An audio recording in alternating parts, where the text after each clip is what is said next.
Hit the button. Quit eating your boogers, everybody. Button. Hit the button. We're live. We're live. We got Thaco in the No. lobby. Thaco said good morning. What's up? Thaco. Thaco's factor. His factor. Mm-hmm. Yeah, we are live. All right. Good morning, everybody. This is Zero with the Tabletop Dungeoneers. And I am accompanied by Hate from Save or Die, also Tabletop Dungeoneers. And we also today have Quinian from Quinian's Budget Craft. What's up, fella? It's good to have you on, Quinn. We got to do the Dungeoneers whole thing. Nope. You're not doing it? Y'all not down. Y'all not down, bro. God. I'm not doing it. I swear to God. Y'all not down. Crit would do it. Y'all do the It's a Critical thing, but y'all won't do the Dungeoneers whole. I don't do the It's a Critical thing either. Huh? Watch the videos. I don't do that. You say it. You say It's a Critical. Yeah, under my breath. You say when you hit a 20 or whatever. Yeah. You do that. Cujo's the one that loves that stuff, man. He's always antagonizing. Stu likes it. Stu thinks it's funny. So we got Quin, bro. We got Quin. Yeah. What's up, Quin? Wave. What's up? I'm trying to. Quin's got his cat is like in heat. Yeah. So if y'all hear some groaning, there it goes. There she goes. Heard me. She said somebody's talking about sex. Quin, so Quin, you did 3D modeling. You entered it into a contest, and it's a Prusa contest, right? Yeah. Let me see if I can. See if you can bring up a link for it so people can see it. I think that's pretty cool, man. When are you supposed to find out about the whether or not you won or whoever won? I'm not sure. The last day for entries is June 7th, so somewhere in that week, I guess. Okay, so yeah, you still got some time before they call it. Freaking cat. She's okay. So this is the contest: Prusa printing, 3D contest, sculpting, and what you win a Prusa, huh? Yeah, there are a few different winners. The first place wins a Prusa. If you scroll down a little bit, though, there are a few entries that are, in my opinion, extremely unfair. There's Quin right there. What do you mean? Scroll down a little bit, dude. The Pokemon. That Pikachu. This guy, Dopaminis. Come on with that. Really? Go away. Wow. Oh, you can enter more than one. He entered yeah. Holy 4. That's not fair. But yeah, his are professional. I mean, come on with that. I wish she was in heat, man. Look at that. Wow. I mean, they don't see. That's the problem with contests like this. I feel like they don't have like any type of skill limit because how do you set that? You know what I'm saying? Like, how do you say, sorry, professional paid 3D printer guy, you can't join this competition? You know what I mean? Like, they should know by looking at that guy's miniatures. Like, dude, get the fuck out of here with that. Or just his name, Dopaminis. I mean, his name is he makes minis. So just, come on. Like, you don't need a Prusa printer, you fucker. You jerk. Excuse my French. We know what it is though. The company's gonna want big modelers that have a following anyway because it's business. Sure. Yeah, absolutely. And they know the modelers want big companies that are giving away stuff like Prusa's a big fucking name. So right, yeah, that puts out his name. You're totally right. I didn't even think about it like that at first, but you're absolutely right because now both parties, if he wins, are benefiting a lot because he's probably got a huge following on social media that'll help promote that printer company, which is what they want, right? Like they're just gonna give it away to somebody who's No matter how much you think, they're not giving away fucking printers because they're being nice. Right? Yeah, they need that publicity. It's advertising. Yeah, that's true. That's unfortunately true. Here, Hate, I just sent you a picture. I have a commission from somebody on a different Discord to make a different kind of model, which is a huge learning curve for me because hard surface modeling is way different from organic, which is what this contest is. But you did the Beholder? The Beholder. Yeah. So that's one of many assets I need for this model. That took about 10 hours. Wow. You made this from scratch or what? Oh my god! Yep. That thing is beautiful, dude. Yeah, that's sweet, dude. That is beautiful, man. And like I said, you could print like a large shell for a Nerf gun to fit inside, and that would be dope,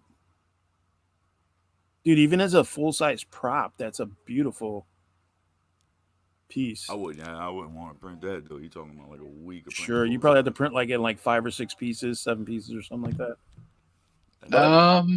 You could probably get away with 4. You get like elephant feet and shit, and then Yeah, I don't know. Thaco, you look a bit out of focus. Say they're hate. Yeah, it's just my laptop. I mean, nobody wants to see me, right?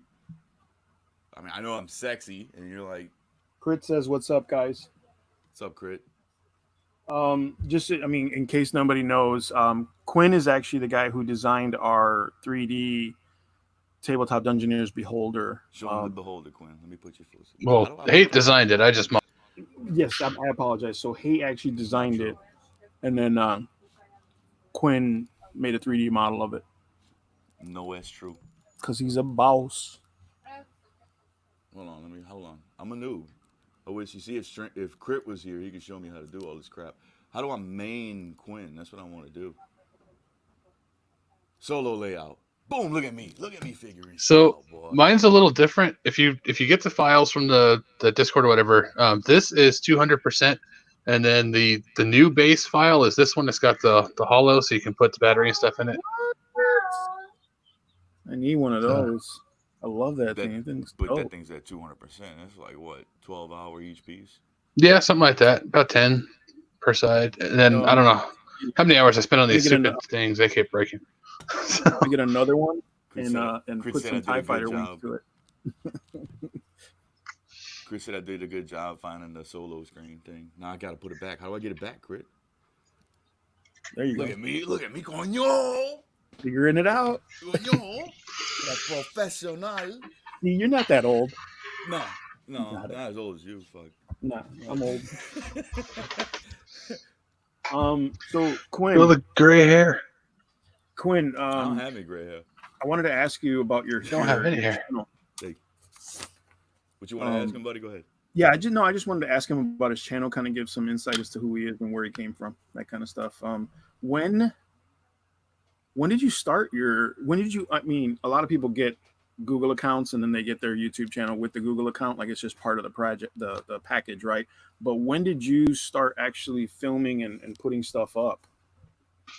Right around a year ago, maybe a little bit more, something like that.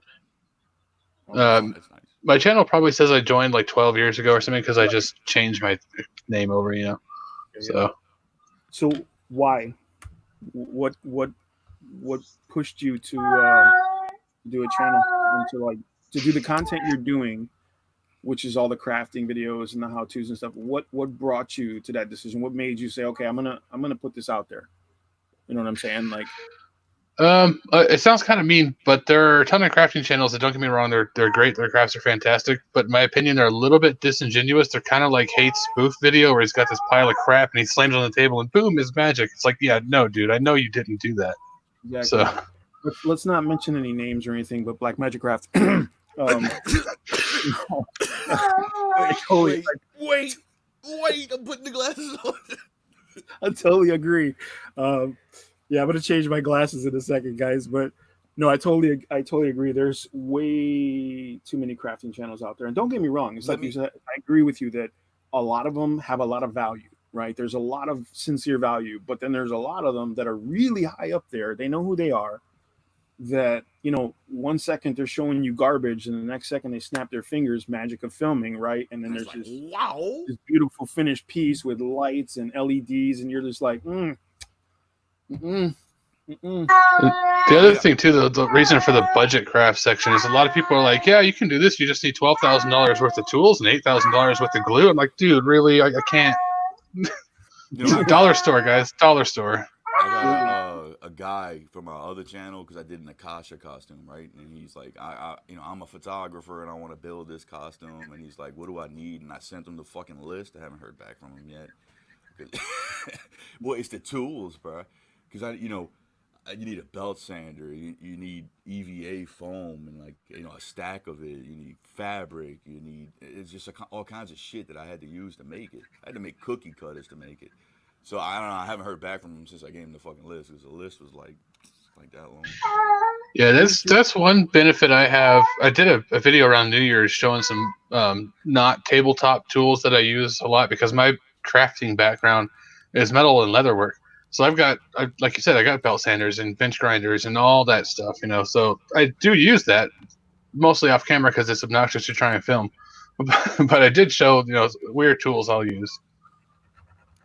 But for the most part, when you do your craft videos and your builds, you're using your general hand tools and stuff like that. Because I mean, I've seen you use like the foam cutter and or the foam cut table and stuff like that, and your glue gun. I see your glue gun all the time, and it's like a staple for most crafting. But I mean, you know, it does make a big difference if you have those types of tools like just sitting waiting. You know, like I remember using a handheld battery powered foam cutter. You know what I mean? Like 2D batteries and a wire, and you went through and it would die like that. You know what I'm saying? Um, but like I was telling, hey, I never had one of those table cutters like you guys have. You know, the hot wire cutters, which I think would like eliminate like a huge amount of time from your projects. You know what I'm saying? So I think that's pretty. I think it's pretty cool that when you do your videos, you're actually explaining and showing people like, look, you could do this on this kind of budget, without breaking the bank. You know what I'm saying? I got Yeah, couple I would comments. love to have a Proxon, but the one I've got, you can't see the chairs in the way. That blue thing, right there. That's just a crappy Hobby Lobby one. It's like Makota or something. I don't even know the name brand, but it's the cheap one and it works fine. Don't get it. He's lying. I got a couple comments. I got Rivers is here. Rivers says, "What's up?" Let me What's show up, Rivers? just because there's Rivers. Rivers is the man. What's I up, got dude? Thaco again. Love the pilot caps with goggles. Zero. Don't get them all bugged up. Look at them. Don't. We got Why you hating? Blue Dragon. Because okay, I don't have one. That's why I'm hating. I don't have one. Blue Dragon RPG review. Morning, guys. What's up, Blue? What's up, Blue? And Crit. Hate is that an Ultra Saber? Yeah, I've got like 4 or 5. I don't know. This is the light, and actually, Are we gonna compare lights now? Is that where we're going? you want to compare lightsabers because mine's bigger. Nope. Because mine's bigger. But Mine is louder and brighter. I promise. But the lightsaber, no, Yeah. mine's bigger. Mira, Bigger, yeah. But no, mine's bigger. Mira, shut mira. up. Wait, Mira. The lightsaber's here because when I get a couple comments, and I'm gonna try to keep to about 3, I'll hit the saber, and hopefully they'll hear it, and Yeah, gotcha. they can wrap up their sentence, and I'll get to the comments. That's a good idea. Appreciate it because I ramble on. I apologize. No, that's why we got you here. We love how you ramble. Because we don't want to ignore Crit, because Crit, he's our guy. I know. So man. who are we talking about? Because I'm old and I forgot. No, we were talking about Quin's channel. So I got another question. Actually, was he on the Tabletop Dungeoneers before I was on there? Because I don't remember when we first started. When I first started on the channel, he was on there already. Okay, so how did you hear about the channel? Discord. From Hate, actually. From TCU, huh? No, was it or was it like retro or something? No, retro it was that server that just like died or whatever. I don't remember what the name of it was. Might have been one of retro servers. Yeah, that might have been it. Yeah. I found them because I found them I just searched the whole Discord thing came up in my head. I searched and I hit this YouTube video, and then so I jumped in that one and I'm looking around and it wasn't too much talking, but Discord's not easy to start. So from there, that's where I met Quin, and then I found Quin again at TCU, and then retro, and then I think it's kind of foggy, but I think it was something to do with all that, and that's how Quin got in the Discord server. Gotcha. So, but he was there. Just the fucker wouldn't talk to us because he was he's too fancy, too neat. Yeah, and he wouldn't talk to us until the server started talking, and then he was like, "Hey, I'm still here." Don't forget me. So Quin, why? Just out of curiosity, I know you mentioned this, the how and why you got started with the crafting videos, but why didn't you? I mean, what made you not do anything about 3D printing? I mean, you're obviously pretty good at it. You got a lot of skills with it. What was the deal with not doing a how-to channel for 3D printing? There are a bunch of those out there already that are really good, like Grant Abbott, Royal Skies LLC come to mind. Most of what I know, I learned from them. So I mean, yeah. But I picked up 3D after doing tabletop stuff, and the few videos I did doing 3D, nobody watched them, so I just said, eh. Okay, so you did try though. You gave it a shot. Okay. I watched them, Quin. I'm getting to them because they're there. I know they're there, and I'm gonna get to them. I just wish I knew what the fuck you were talking about, because I watch it like that Beholder. I'm watching it, and Quin's like, just hit Alt B, and then Alt C will pull up your culo, and then your culo, you take that and you add it to the mulo, and I don't know what the fuck you're talking about. That's why I got screen cap keys, man. You can see exactly what I'm pushing. You gotta explain it. Yeah, but to Hispanics, bro. You gotta explain. You gotta explain. Oh shit! I got a couple here. I got Quin's is better. I don't. Oh, because he used that sword you pulled out. That's what he was talking about. Oops, sorry. Oh, you making all kinds of noise. There can only be one from Thaco. I guess he's talking about Highlander. whose saber's the biggest. That's a Highlander. Oh, it's because he pulled. That's a Highlander sword you pulled out. No, that's a Highlander quote. There can only be one. Well, no. Yeah. What does that have to do with anything? I don't know. This is my crafting before I got into tabletop. Oh, Did swords. you make the blade or just like the scabbard? Yep. Yep. Yeah. That means something. I never finished it because I got lazy, but You made the blade. Yep. Oh. See, I like watching blacksmithing, bro. I thought father about was a that. mechanic, a machinist, and yeah, I like. Pissed off because he stole the fucking lathe that we had. We had a nice old lathe, like a manual one with no electricity. You know what I mean? Like no LED screen or nothing like that. You had to do it cranks, and yeah, he sold that motherfucker. I was mad. I got Blue Dragon next. So how long has the Tabletop Dungeoneers Discord been around? 2 years. Well, we're on the second year. It wasn't Tabletop Dungeoneers at first. No. But yeah, it's been around. No, it was Save AD at D&D. That's what it was called. So and then once we got 0, everything just blew. It blew up. We got Rivers. We got Rivers. You guys need to do a show when I'm not working and can watch more. I will, Rivers. You got to talk to 0 and them. I'm working on something. I'm still formulating what I actually want to do with the Friday night show. And I know Crit's, he's been working and he's been real busy, so he hasn't been able to do D&D After Dark. So, Crit, if you are watching still, I'm thinking maybe I should just do D&D After Dark for a little while until you're ready to come back. Just for the Friday night show, if people are up for that still, obviously it'll be reformulated so that we get a lot more covered and discussed. Less chit chat, more D&D, or like my original thought was to do something more hobby orientated. So do a show where we're talking about crafts and how to craft stuff and what's the best way to go about painting stuff, and then maybe do another show about D&D, then another show about something else. You know what I mean? Because there's so many people now in the Discord. We have so many different skill sets and also so many different interests, right? Like there's people who are into so many different things. I feel like it's a shame if we don't talk about them or have them come on and talk about them. You know what I'm saying? So that's my thought process on the late night show. Plus, this way Hate won't be able to come on. So Yeah, y'all don't want me to.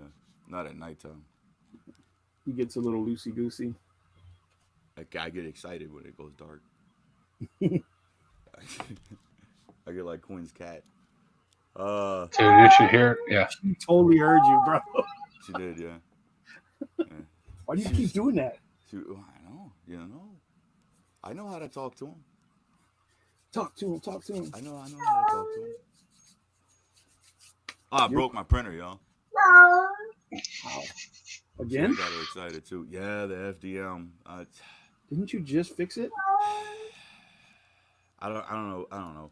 Now it's like it's acting like it's overheating, and I might get like 3 layers, and then it just stops, and then it looks like it'll cool down, it'll restart, but the processing has been going, so it thinks it's like way later. It loses position of where it's been, and it restarts the print, and it's like Z. It's not a Z skip. It's an XY skip I'm getting, but I know what it is. It's because it's shutting down, and then when it does turn back on. That pussy's hot. When it does turn back on, it thinks it's in another spot. Gotcha. So I don't know. I'm thinking about just throwing it. Cujo wants me to throw it to Alabama. Send it. Let him fuck with it. That thing's fucking heavy, man. I'm not sending it. See if he see if he can figure it out. Chris says he's sorry he hasn't been active. If he would download Discord on his phone. Who's Chris? Crit. Sorry that I have Crit. not been active here lately. Don't worry, bud. You You download Discord on your phone, you can tell us dirty stories. you have essential work to do, bro. It's understandable. At least Nah, I'm never. nah, life is life, dude. Yeah. You'd be like game on and watch us in the shower. Yeah.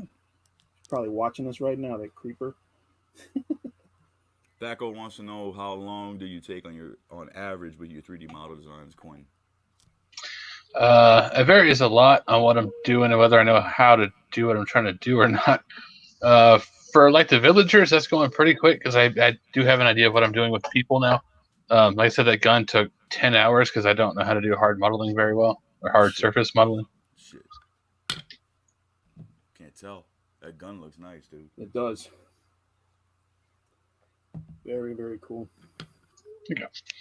Yeah, most of that was like if you look at the fore in there, it's got that weird little cutout thing going on. Mm-hmm. If you bring the picture up, or like where the shells would come out the side or something. All of that stuff is like they started out as a cube, and I brought in more cubes and reshaped them to the shape of the hole I wanted, and cut out the cube with the other cube, and lots of that. That's just nice. I mean, you even got bandages on it and everything. What's this? What's the 7016? I have absolutely no idea. It was in the original art, so I included it. Oh, That's cool. Usually, throw an Easter egg in there, man. in sci-fi they usually number those weapons. You know, it's basically probably the manufacturer code or something like that. Same thing on real rifles. You know, the serial numbers, the stamp number, and shit like that. So it's probably one of those types of things. You know, and you when you look at sci-fi rifles, there's tons like 07. What does that mean? You know, you know what I mean? So that's pretty cool. Lots of times they throw Easter eggs in this shit. Shit, yeah, that too. You know, could Like be like in a Toy birthday. Story, there's a number that's the art design room in some college somewhere where most The thing's everywhere. Listen, it's like on a license plate. It's everywhere. you can't even start with those damn movies. All of the Pixar movies have Easter eggs in all of them, all the time. Like they constantly throw in Easter eggs in those damn movies. It's like we watched Big Hero 6. You heard they're connected, huh? Yeah. Yeah, I do that with my builds too. I include Easter eggs and everything, like my windmill, which I did before I had a channel. It's got the Zelda shaded bricks with the cracks in it, and then the salt marsh house, which I'm still doing, I swear. I've got the stove from the Little Mermaid in there. Just I always put something dumb like that. That's actually pretty cool. I've got a picture of it on, like, cause he sent it to me. Let me see if I can pull it up. Which one? Of his the Salt things marsh? he was just talking about. Oh. But I gotta scroll through because I don't want y'all reading because Quin talks bad about all of y'all to me. I get it. Makes sense. And he's like, "That fucking guy is zero." I'm like, "Yeah, that fucking guy." That jerk. That fucking guy. That's like the kid from Christmas Story. That fucking guy. Oh, by the way, y'all, like me and Quin were talking about the Stein because I just passed it up. It doesn't look like the Stein's gonna happen, so I wanted to tell y'all something else I had written down. Y'all need to go vote. Those of y'all that haven't voted, go vote. And if you voted for the Stein, then go vote for something else. And the badge probably won't happen. Damn it. You're killing me, you guys. You just pick all the shit I brought up. Fuck zero. It's the curved structure. That's what it is. So, yeah, it's the curved structure and the image apparently is the issue. So, yeah, you might want to either go vote or drop a new suggestion in there. Because right now, whatever is up is actually tying. So, because y'all can't count, I voted once, but y'all can't count on my emojis because, you know, they don't count. They're just there for y'all to tack onto them. Well, I can do curves. It's Kira doesn't like it, and with big things like the Steins, whatever, that's no shit. Like 30-hour print. Like find one on Thingiverse and slice it, you'll see it's insane. You don't want to do that. Yeah, I don't think nobody would ever. Yeah. You're not gonna print. You're not gonna 30-hour print. I mean, you might ask your buddy to do it, but he's gonna fucking charge you for it probably. No, he won't. Quin, what was I looking for? Quin, what was I looking for? Pictures for his salt marsh, dude. Okay. Oh, I could just send it to you. The fuck up there. Okay, you can do that. No, yeah, I know. I was just scrolling. I figured I'll find it, and then eventually I'll, realize what I'm looking for. Let me show you the butcher I printed. This is Quin's butcher. Oh, Quin, this is Quin's butcher. So I had a little. Let's see if I can Can I zoom in? No, I can't. But right here, I don't know if you can see it, but I had a support that melded to the freaking what's this thing called, Quin? The sharpener. Oh, the butcher steel. There you go. I don't know why I can't remember that, but Because you were old. well, probably. But there he is. He's printed. His face is all there and all that. There's a little texture to the because it's supposed to be chainmail or something, or leather or something around here, huh? So there's like a little texture there. This stuff didn't come out though, but I don't know. That could be me. The fingers did work out fine though. The fingers came out nice. You can see they're all there. The thumbs there. Everything is in there. So that was the main thing I was worried about was the fingers. There you go. I sent you the stove. The stove. Wait, I'm going. I don't want the stove. I wanted the. Faco says that he really likes the diversity in the group. A lot of their going in various directions. Something for everybody. Yeah. I don't like that word, diversity. Well, Just hit jump to present. There is I like how there's just a bunch of humans.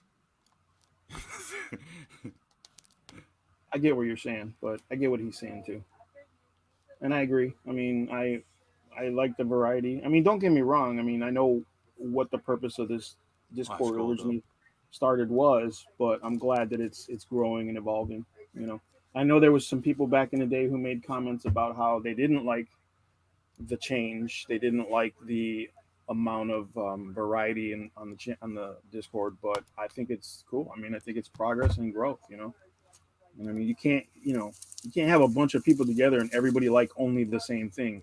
That's a fluke. You know what I mean? Like that's not realistic. I mean, sure. I mean, like, I'm on other servers, right? And there's guys that talk about just this on that server, but I know they know that they're all into other shit too. And they're probably on like 30 different servers just to talk about that one thing they're into. You know what I mean? But you know what though? It's like I was listening to you. It was that night you were on with the Gunpla guys. What is it? What night was it? Sunday night. It was Sunday night. Yeah. Damn. Well, anyway, and you said you like all that. You know, you were talking about how we opened up the Gunpla channel here and the Warhammer. Mm-hmm. It's true. You're right. All that shit. I mean, honestly, if you think that your D&D terrain is some kind of different or something, you're just stealing everything from Railroad. That's all you're doing. Because all that shit comes from fucking Railroad. Listen, those skills have been around for generations, man. I mean, it's nothing new. Yeah, the original carvers were making minis. I mean, those little wood statues, where do you think that came from? You know what I'm saying? Like, those skills are all relevant to what we do here. Okay, if you're a crafter, right? Like, if this what you do, those skills are all, you probably started building model kits, probably planes or cars, when you were like 10 or 11 years old, and the same skills you used then, probably not a knife, because maybe your parents didn't let you have a knife or whatever, but those are all the same skills, man. All you're doing from 10 to 45 is honing those skills, right? Like, you're learning and growing. Okay, I can use this instead of that. I can do this to make this process simpler, faster, or more effective, or efficient, or whatever. But it's all the same shit. It doesn't matter if you're working on a Gundam or that's your style too. A lot of it is just style. Yeah, I mean, just you and your own personal style, the way you exactly like to do things. Throw your little twist on it, and there you go. And if you're fortunate enough to have something that people don't know about, and you got a channel you can talk about it, bring it up, show it off. Say, hey, look, I've learned to do this in this. Ergo Quin's channel. If you look at his channel, these are all things that. These are skills that he's picked up throughout the years and he's honed throughout the years. And he's saying, hey, look, I do it this way. Yes, you can go to Black Magic Craft. You can go to Wylock's crafting videos, or you can go to this guy or that guy and watch them do their thing. And now that's the guy. That's one of the few guys that I actually like, because he shows you the work and you see it. You know what I'm saying? Like, he doesn't just throw down a piece of terrain that's like completely different from what he was trying to build. You know what I'm saying? 5 minutes prior, But like I said, those are skills you hone as you get older. If you continue doing it, why not share them, right? Like, that's. Oh, so do you know what this little? Because he walked off, and I was just about to ask him if he knows what this little stove is. What was this little stove for? Do you know? You don't know. That's from. He said it was from The Little Mermaid. Where's the picture of the Little Mermaid? Yeah. That's what he said. He said the stove was from The Little Mermaid. What Little Mermaid? Where? That's the one with Sebastian on it? Yeah. Is that what it is, Quinn? Quinn's got us muted, man. Yeah. Mute me. Here you go. Send me the bomb thing. I did, but it looks like crap. It's easier to see here. Look at his. You gotta show his window, bro. His window's... Hey, bro, I'm not that. I'm not let you listen to my cat until you show it. Okay. There you go. That's cool. So that's like in the Legend of Zelda where there's a wall that's crumbled, so you know to put a bomb there to get through. Right. That's an Easter egg. Yeah. That's a pretty cool windmill. It spins. That is cool, dude. My original plan was to put a motor under the roof there attached to the thing, so it would just sit there spinning, 7 RPMs the whole time. But I never got around to that. That's really cool. But yeah, I like Easter eggs. So. When I was building my watermill, it was a debate between the watermill and a windmill. So that's where I was, and I wound up settling for the watermill just because I don't know.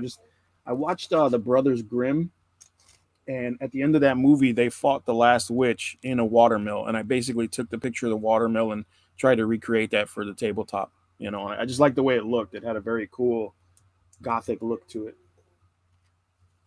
I got 2 topics if y'all want bullshit about them. Let's do it. The asshole player. How do you DM your monsters? And do you use terrain as a weapon? Pick one. I mean, if we pick the asshole player, me and Quinn, we're gonna defend that point because. What do you mean? Because we're both asshole players. Yeah, I wasn't. No, I've touched on the asshole player already. I'm not gonna get into that anymore. Why? You didn't do it here, and it ain't recorded, and it ain't uploaded. It is. It's on D&D After Dark. The D&D, yeah, but that's not on YouTube. Yeah, it is. Showing something right there. Where? Crit's got it on his channel. Oh, okay, all right. Those the original episodes. Yeah. All right, that looks really nice, Quinn. The fuck is that? That is pretty dope. What is that? Is that a tavern? Wow, that's huge. Yeah. Then he made that with his culo. Look, he's smiling. He knows. He knows. He's like, they sweating my shit. No, that is the house from Hocus Pocus. Oh, that's cool. Oh. That is cool. My wife would have an orgasm. Bro, you got to put pictures of that on the Discord because I'm going to share that with my daughter. Loves Hocus Pocus. That's the one with the book in it? Where they found the book? Yeah. The museum, right? Where they broke in and all went down at? Yeah. Yeah, I've been wanting to make her the book, actually. That's really cool. So you're talking about a water wheel. Who did that? So what is that made out of? Like you did it out of foam or something? The base is a big sheet of that, like 4-ply cardboard, really, really industrial stuff, Uh-huh. And then this is all dollar store foam, some plastic on the windows. And then the tree, the wife did the tree, and then the howler chewed the branches off. But that is a wireframe tree covered in clay, air dry clay. How many hours? Took us about a month. I mean, it looks like it's wow. All right, Quinn, I see you.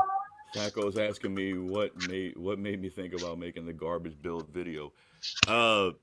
Okay, there's this. My son watches this guy. I don't know if y'all ever heard of him, Juan on YouTube.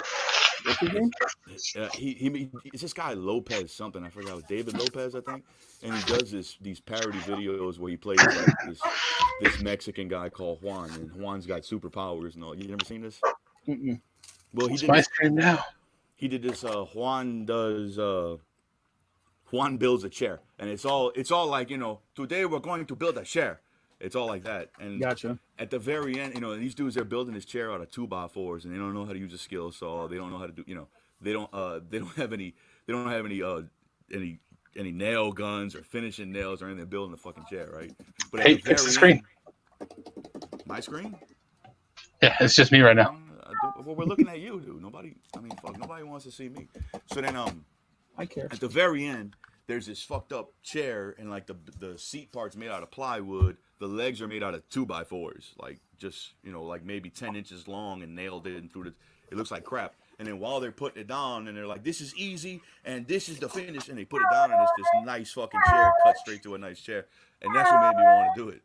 Because I was talking to Quinn, and that's where I got the idea from that. Gotcha. Oh, that was really well done. Yeah, I Chris says it's seriously, David dude. David when- Lopez. When you started the video, I was like, "All right, another cool crafting video. Here we go." You know, and then I when thought y'all would get it though, because the whole No, time I got this I like got shitty it. grin on my face. I got it when you dumped the shop can. That's when I got it. You're like, what the fuck's he doing? I was like, this dude's not serious right now. And you were stacking Quin- the cigarette butts. I was like, okay. Quin made me do it. Did you see the popsicle stick? Like I slowed down. Yeah. And I stuck the popsicle stick up and then it fell over. No, it was well done. Well done. No, you know what I Touche. wanted to do? There was a couple things I wanted to do. Like I wanted to take, for one, like when I said I'm gonna put my black wash on it, and then I said take it outside and hose it. I wanted to cut to outside and then actually hose that motherfucker down. What is that? Nobody knows what that is. We're not professional nerds like you do. What does it say right there? I don't know. Zero's hobbies. Yeah, buddy. But what is that? It's a cutting mat? It's like a table mat, like for dinner. You know what I'm saying? For dinner. Yeah, like a placemat. Oh, that's where you eat? No, it's where I craft. I don't get it. So it is a cutting mat. No, it's not a cutting mat. I use it as a crafting where I paint and shit like that, but it's basically just a table mat. Comments. Damn it. No, I just did that. I'm sorry because I'm holding it. Oh. See, okay, so I'm gonna have to do the lightsaber because you can't be trusted with those. No, but I have ultra sabers. No. I have that too, buddy. So, hey, what were the topics again? I don't remember. I'm It old. was either asshole player, how do you run a monster, or let's do that one. I want to kind of do that one because I want to know what y'all do because I'm probably doing it wrong. How you run a monster? Yep. Well, it depends on what I'm playing. If a D&D or... But let me finish the question because that's not the whole question. Wait. Go ahead and finish the question because I gotta go rinse off my brush. Okay, well, the full question is when you run your monster, let's say, for example, you've got a lion. The lion 1d4 bites or 1d8 rends. Okay? Now, as a DM, every turn you get to pick what that monster does. Are you going to fucking bite for 1d4? Well, yeah, I did whatever's going to make sense at the time. Well, Like, first of all, thematically. I believe a lion has actually multiple attacks. Yeah, it It's a does. That's what I'm lion. saying. A 1d4 bite or a 1d8 No. rend. What I mean is, it doesn't say this or that. I think it says like it can do 2 claws and 1 bite attack, and I think that's how you run. See, now you're getting technical on me. That's not my No. I know. That's what I'm saying. Like I use every if I'm in the opportunity to use every attack possible, I will do it. Right? That's because not my point. My point is if you get to choose between the 1d4 attack or the 1d8 attack as the DM, are you going to choose the 1d4? maybe depending on the situation. You see, go ahead, go clean your brush. Damn.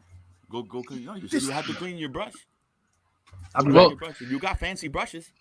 yeah, well, for me, it's whatever fits thematically. Like I don't use a critical fumble table exactly. Like I'll do weapon breaks, I'll do weapon drops and trip and fall and hurt yourself or hurt your buddy. It just depends on does it make sense at the time. So like if the lion just jumped off a rock and is attacking you, he's probably going to swipe. If he's already got you down, he's going to be biting. You see, I don't think so. I think because, and then this is just what it carries over because it's a game, right? And I get that. But me, I think if the monster's going to fucking kill you, it's going to use its biggest attack. You get what I'm saying? Yeah, from a game perspective, I just try to use like a realism, I guess. But you see, and to me, the realistic point of view is that the monster is going to inflict as much damage as it can every attack. Yeah, depending on what that monster thinks is the best attack. Like, if you have I don't have any good examples, but if you had one that's really stupid, it may not use what's tactically the best advantage. It's just using whatever's on hand at the time. But it still wants to kill. Well, yeah, sure. And if a lion's biting you, it's going for your throat to kill you. It's not trying to play. Right, but in D&D, that's it. And again, this is just an example. I made it up. But in D&D, that attack would only do 1d4 damage as opposed to the 1d8. True, but the lion doesn't know that. Thematically, it would be trying to bite you if it were holding you down. But it would know. It would know that its claws deal more damage. It would know. Oh yeah, I would. That's like not knowing that your kicks are harder than your punches. Of course, you know which one's harder. Yeah, but are you going to kick every single time? Sometimes it's better to punch. I mean, hey, if I'm in a fight and my kicks knock the fuck out, I'm going to kick every single time. Yeah. Okay. No, that's what I'm saying. I mean, no, I'm being honest. So, like when I DM, it's just, I mean, sometimes I don't do it because I don't want to knock my players out, but I just don't see why. For instance, the tree ant. Why the tree ant wouldn't slam? Because it does a shitload of damage. Why wouldn't it slam every turn it can? What do you think, Zero? I mean, it's the GM's game, right? It's the GM's choice, right? So my choice factor would be based on my players, right? So if I've got a wizard and a rogue and I attack them, I'm not going to attack them with the most damage possible. And I'm not saying that I'm catering, like catering to the players. I just don't feel the need, like, unless I'm trying to TPK, which I've never done. I'm not gonna go out of my way to do 1d8 damage to a wizard when that's reserved for the fighters. You know what I'm saying? Like for the fighters and the clerics, the guys who can handle it and will most likely shrug it off because of their armor, I would do that too. You know what I'm saying? Because I know, well, these guys are 90, like probably 50% of the time they're gonna shrug it off because of their armor. That other 50%, they've got enough hit points to sustain them through a 1d8 attack multiple times. Whereas the wizard, you hit that fool like once or twice with a 1d4 bite, he's gone. He's out. That's a wrap. He doesn't have any armor. The rogue has very little armor. So you know what I'm saying? Like I would cater the attack to the class, like to the player in their class. But then your players know you're doing that though. So what? That's I have good. a question.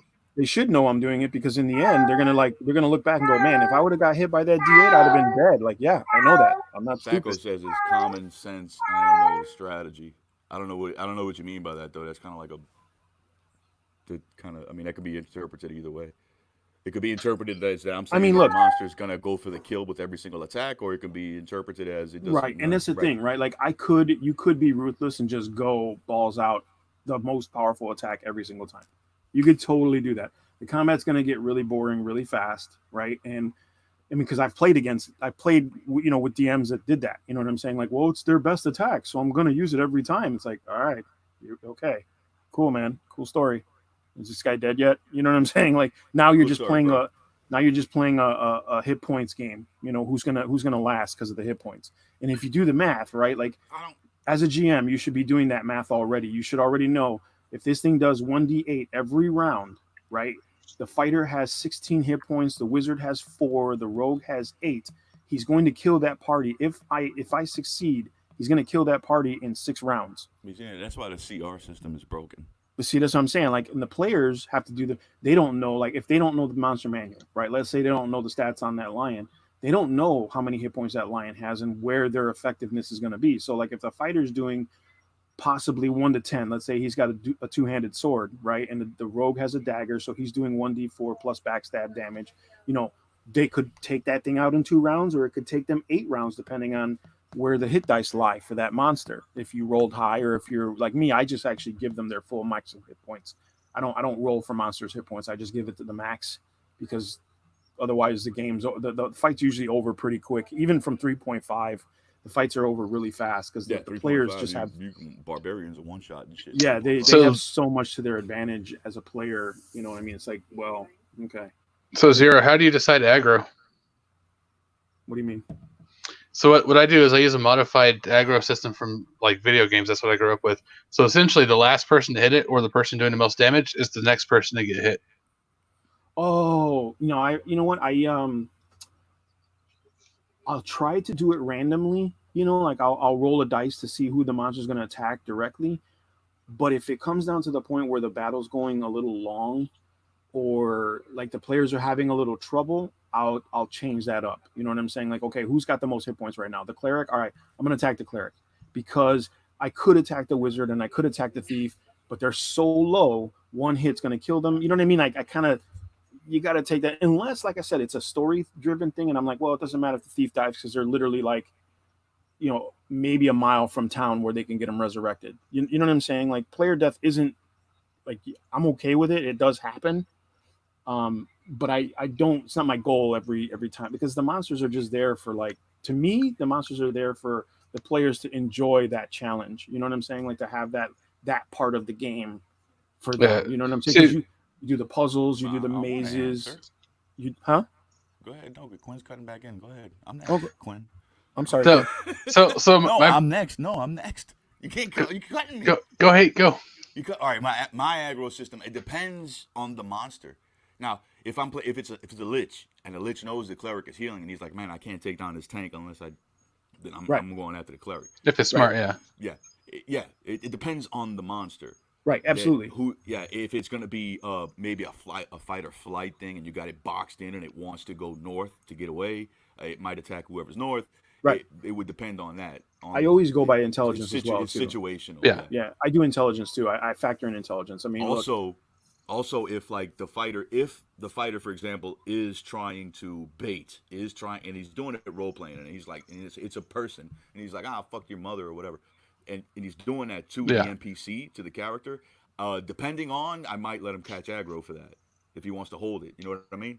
Right. Yeah. Well, it's like a taunt in a video game, basically, or in a MMO. If he taunts. Well, then that's you're rewarding the player for doing that extra effort of role playing that in too, though. You know what I mean? Depends on the NPC too. It's strategy. I might have an NPC that I might rule. No, he's not going to get taunted. He's not that stupid. It depends on the NPC, and like my players are friends and family, so all of us grew up on video games, so we're used to the fighter taunted, but he's done 10 damage the whole round, and that rogue over there just did 53 damage in one turn. He's going to die next time the thing gets a chance to try and kill anything. It's going after that dude. So he knows automatically he's getting targeted because he did insane balls damage. So they know how to play around that. I mean, some monsters can do that too. I mean, most monsters with some intelligence do that. You know, there's some monsters that are fighting on instinct, you know, but most of them have some sort of intelligence. The higher the intelligence, the more accurate their aggro should be. Like you said, for example, the lich, he's not a lich because he fell into that by accident.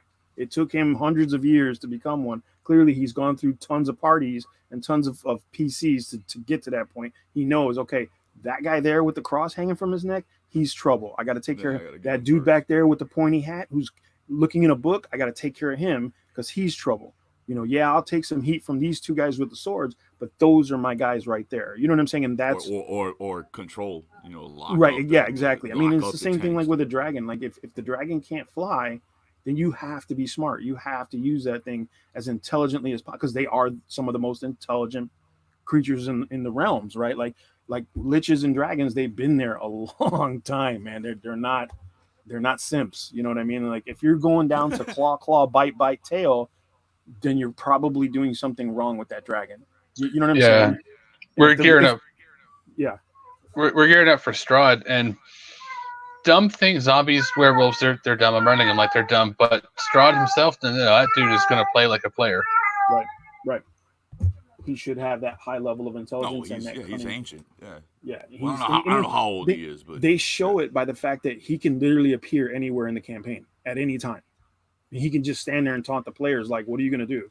I'm effing Strahd. This is my house. You know what I'm saying? And then poof, I'm gone. I'll be back next week when you guys go up like 6 levels because you ain't ready yet. You know what I'm saying? Like that kind of that whole module is based on him being that way, which is really cool because 99% of every other villain in every other module is a sit and wait bad guy.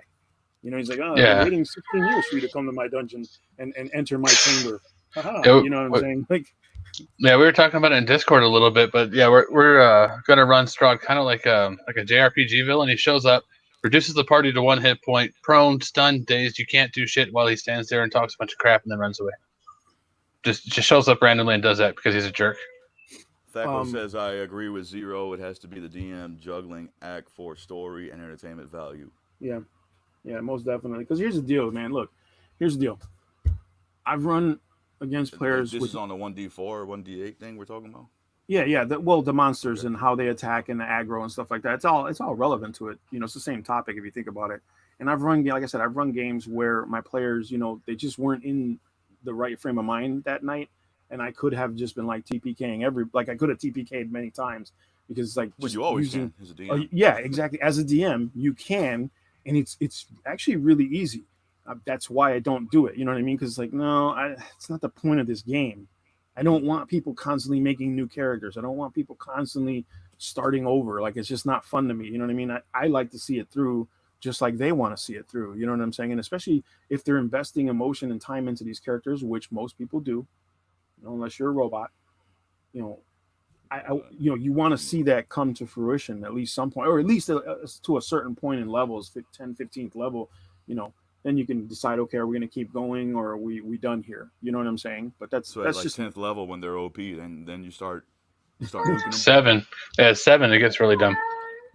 I don't know. I think once that wizard hits 10th level, and this is 3-5. This is 3-5. I don't know 5th, but I feel like once that wizard hits 10th level, you really got to pull out the stops. Like you really got to work hard to not so much to challenge them, but like you really got to do some creative juggling keep them on their toes, to keep them on their toes, and to keep them invested. Because otherwise, that wizard is going to be like, I got it.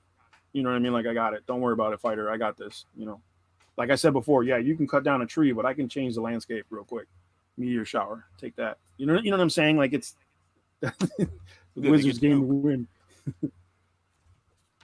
But that's just me. Have you guys stare at the howler? Who's the Poor howler? kitty. I don't want to see the howler. No. She's over there howling. She wants to get out. She's like, she doesn't just want to get out. That's not the howler over there. She'll be over there in a second. Wow. Loud. Okay, no,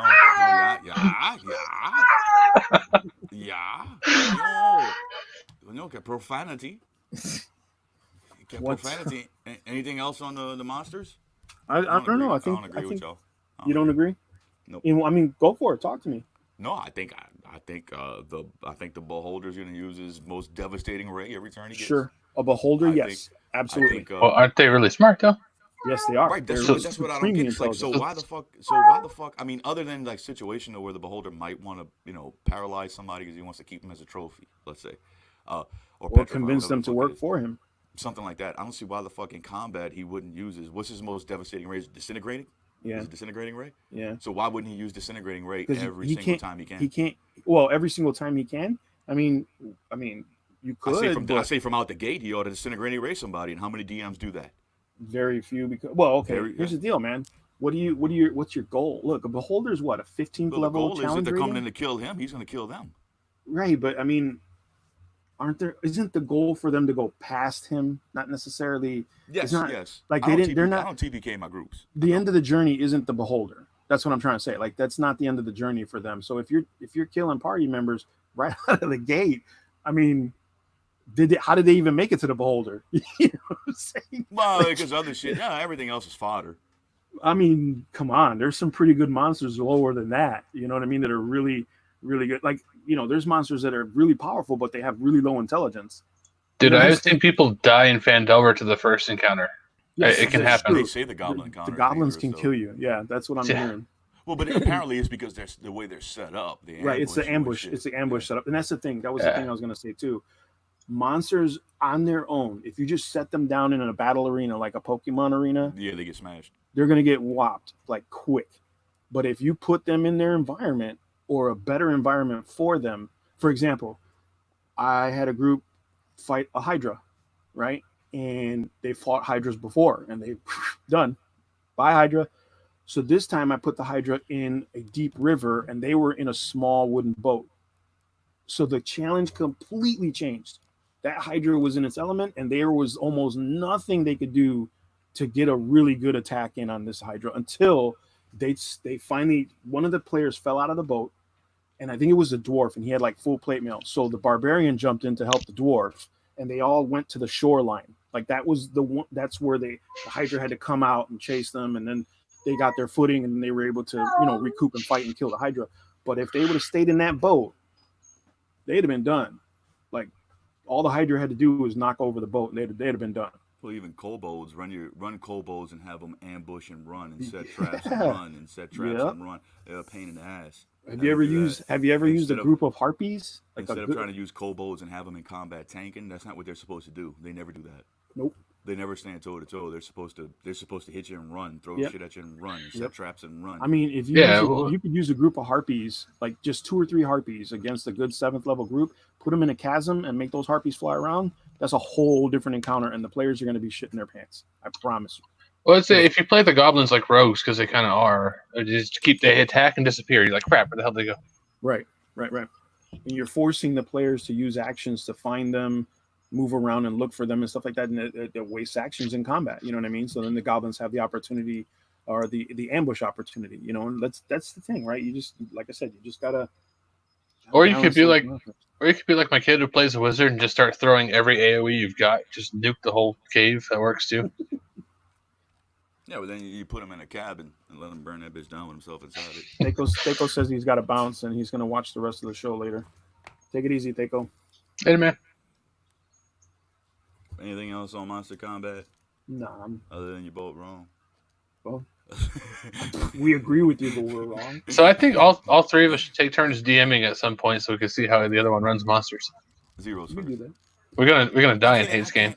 I can't DM. No, I don't kill my players. I tell you. No, I'll make my players shit their pants. Yeah. You know, but I don't kill them. I'll nerf stuff in the middle of combat. I'll do it. Like if somebody's in trouble, I know I don't want to kill them. But there's lots of times where I've had players actually get mad at me because I hit them too hard. Yeah, I've had it too. I mean, it's inevitable. You're gonna get that. How well do you guys know Strahd? I don't know. I don't know it that well. I want to. I listened to what's his name? Justin's. Yeah. Well, I've listened to Justin's stuff, but spoiler-free version is you can't leave. Nothing can leave. Not even souls. Because of fog. Because of that, I'm running the Matt Mercer Lost Soul whatever class. I'm keeping those sheets myself behind the DM screen, running them parallel to the player's character. And when they die, here's your ghost, and then they get res. They can switch them back because they can't leave. So of course they have a ghost running around. That's a cool little thing. He showed me that. It's pretty cool. That's actually pretty interesting. I mean, I give that's the templates and shit. Credit where credit is due. But I could have swore if you go into the 3.5 players, 3.5 monster manual, and you go under ghosts, right? Because in that monster manual, they give you rules to create monsters or alter monsters as you see fit. Templates. They give you templates, and ghost is a template in that. Yep.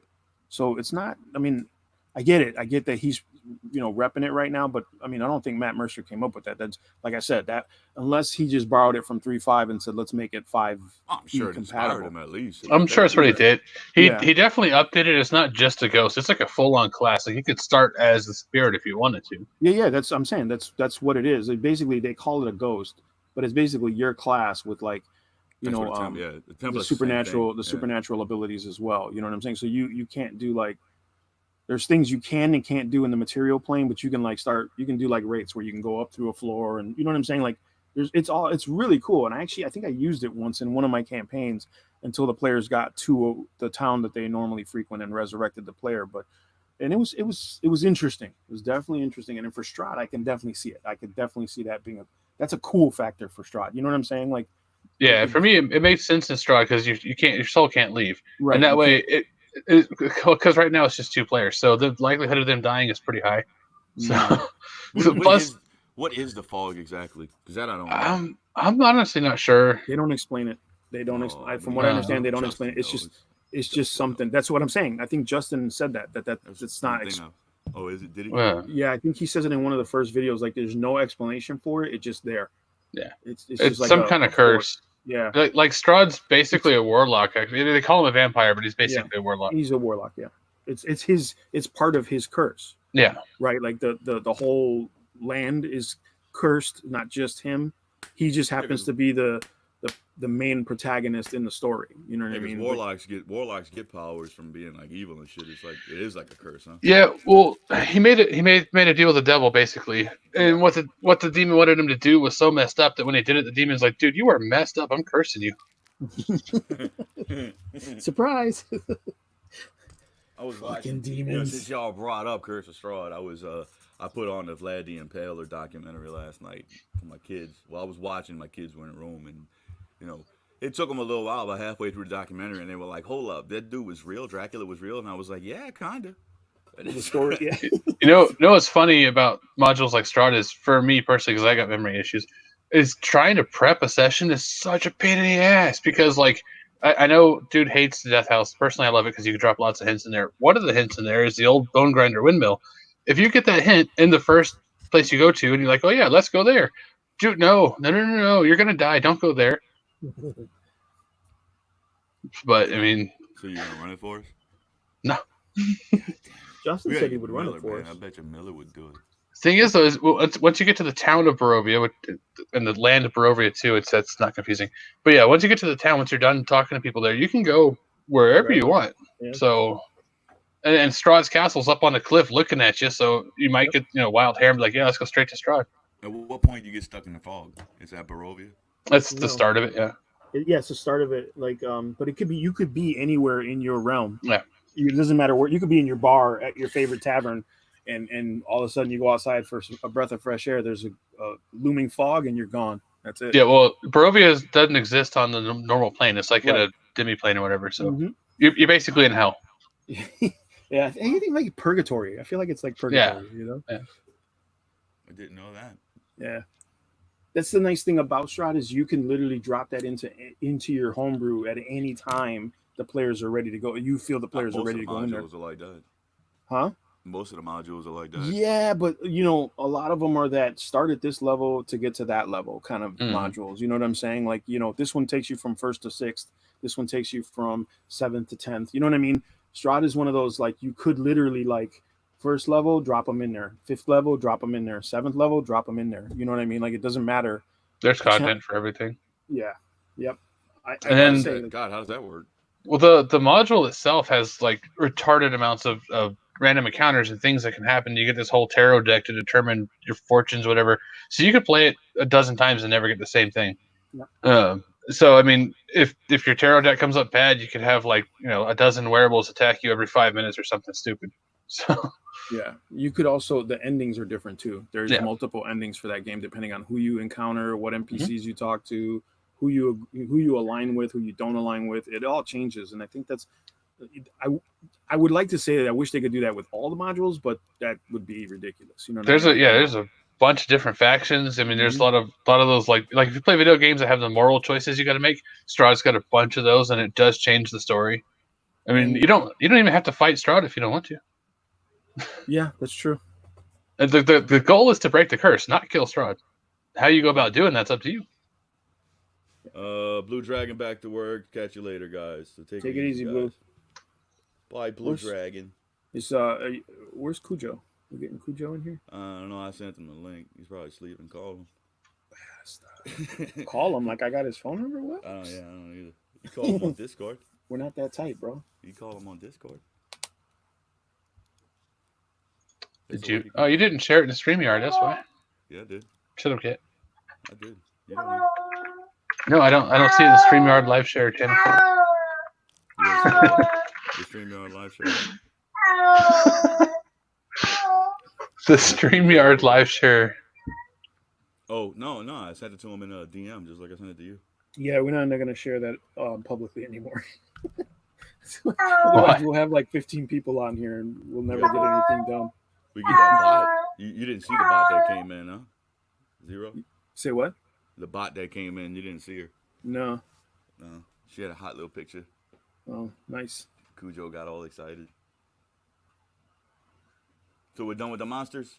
Yeah. I think so. Once we get Cujo in here, then I can ask him. I got Terrain and the asshole player. I don't see why Zero won't talk to me about the asshole player because I never got to talk to him about it. I mean, it's really depends on what you define as asshole. You know what I'm saying? Right, like right. That's why. That's right. That's the biggest thing, right? Like, okay, so I had a guy who I felt was an asshole. You know what I'm saying? I'm not gonna say his name, but and it didn't start that way. I don't think everyone jumps into a campaign to be one, right? Like, I don't think that's their goal. Like, I'm gonna be an asshole. I'm gonna screw this whole game up. What's the point? You know what I mean? Why waste that effort? But I think that eventually they develop that behavior, or maybe they are in real life. They're just assholes, and you got to, as a DM, you're like, do I want this guy in my campaign? Because he's gonna be an asshole. Like, I know it. So do I? It's kind of my fault if I let him in, right? Like, if I know he's one. And then I have to babysit or deal with it, right? Or I have an asshole. What makes him an asshole in game? I mean, okay, I think an asshole is the kind of guy that, like, every time they get hit, they have a shit fit. Every time they miss, they have a shit fit. They think it's not fair or something. Yeah. They think either you're stacking the deck against them or the dice hate them. I've had players literally bring multiple sets of dice and throw their dice across the room because they're like, I rolled a 1. Throw their dice across the room and then grab another die. Like it's cool that they're gonna re-roll. And I'm like, no, motherfucker, you missed. You fumbled. That's it. I don't care if you threw your dice out the window. You still fumbled. Like that's not a prep die roll. You know what I'm saying? And that's when I'm like, all right, this guy's dead. He's an ass. Or that guy that, like the guy I'm speaking of, he would constantly show up late, like constantly with, usually within the hour, you know what I'm saying, of start time, and a lot of times we didn't start, we'd wait, and then he'd come in and he'd be pissy because it was like, well, I missed the bus, or the stupid bus driver, blah, blah, blah. For excuses. Right. And I'm like, first of all, if you're catching the bus, if the game started at 3:00, you're catching the bus at 2:50, you've already fucked up, bro. It has nothing to do with the bus driver. It's you being a late ass and not caring about everybody else's time. Right. Like and you're halfway across town. Come on. You know what I'm saying? That's not coinky dink, man. That's you not paying attention to the clock and being a douchebag because it happens every other week.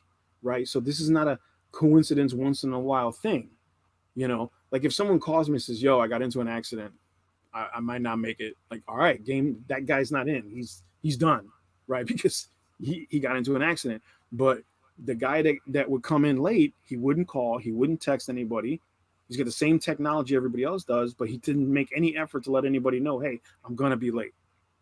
But he would just rather come in and just be an ass to everybody. See, I consider an asshole player like Will Wheaton, if you've ever seen him play. Well, he gets super mad about losing. He's real also cocky. That's it. He's that's just it real right cocky. That's it right there. And I actually, Tom Cruise or something. Believe it or not, I like his show. I like his gaming show because of the diversity of the game and the people that he has on there. But yes, but you got to remember, he started in Hollywood as a little kid, right? So that shot his mental ego through the roof.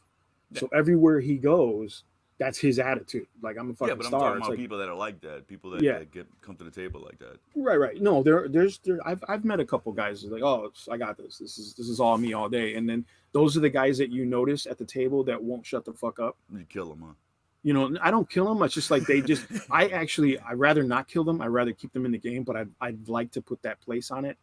Like, hey, give somebody else a chance to talk and give somebody else a chance to shine. It's not the so-and-so show. You know what I'm saying? And I'll lay that down. A lot of times they get embarrassed and they'll just sit there quiet, chewing on their cud, upset, but they'll get the message. And if they don't get it and they continue that behavior, it's like, look, man, I don't think this is for you. And I've done it with people. Like, I don't think this is your show, bro. You might have to either wait for the next one or peace out. What do you consider an asshole player, Quinn?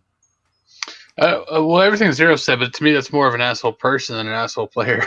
Sure. But it always transfers. When I think asshole person, I'm thinking more like it's what my character would do. Dude, no, your character's not going to scream because there's a rat while we're on a stealth mission. Shut the fuck up.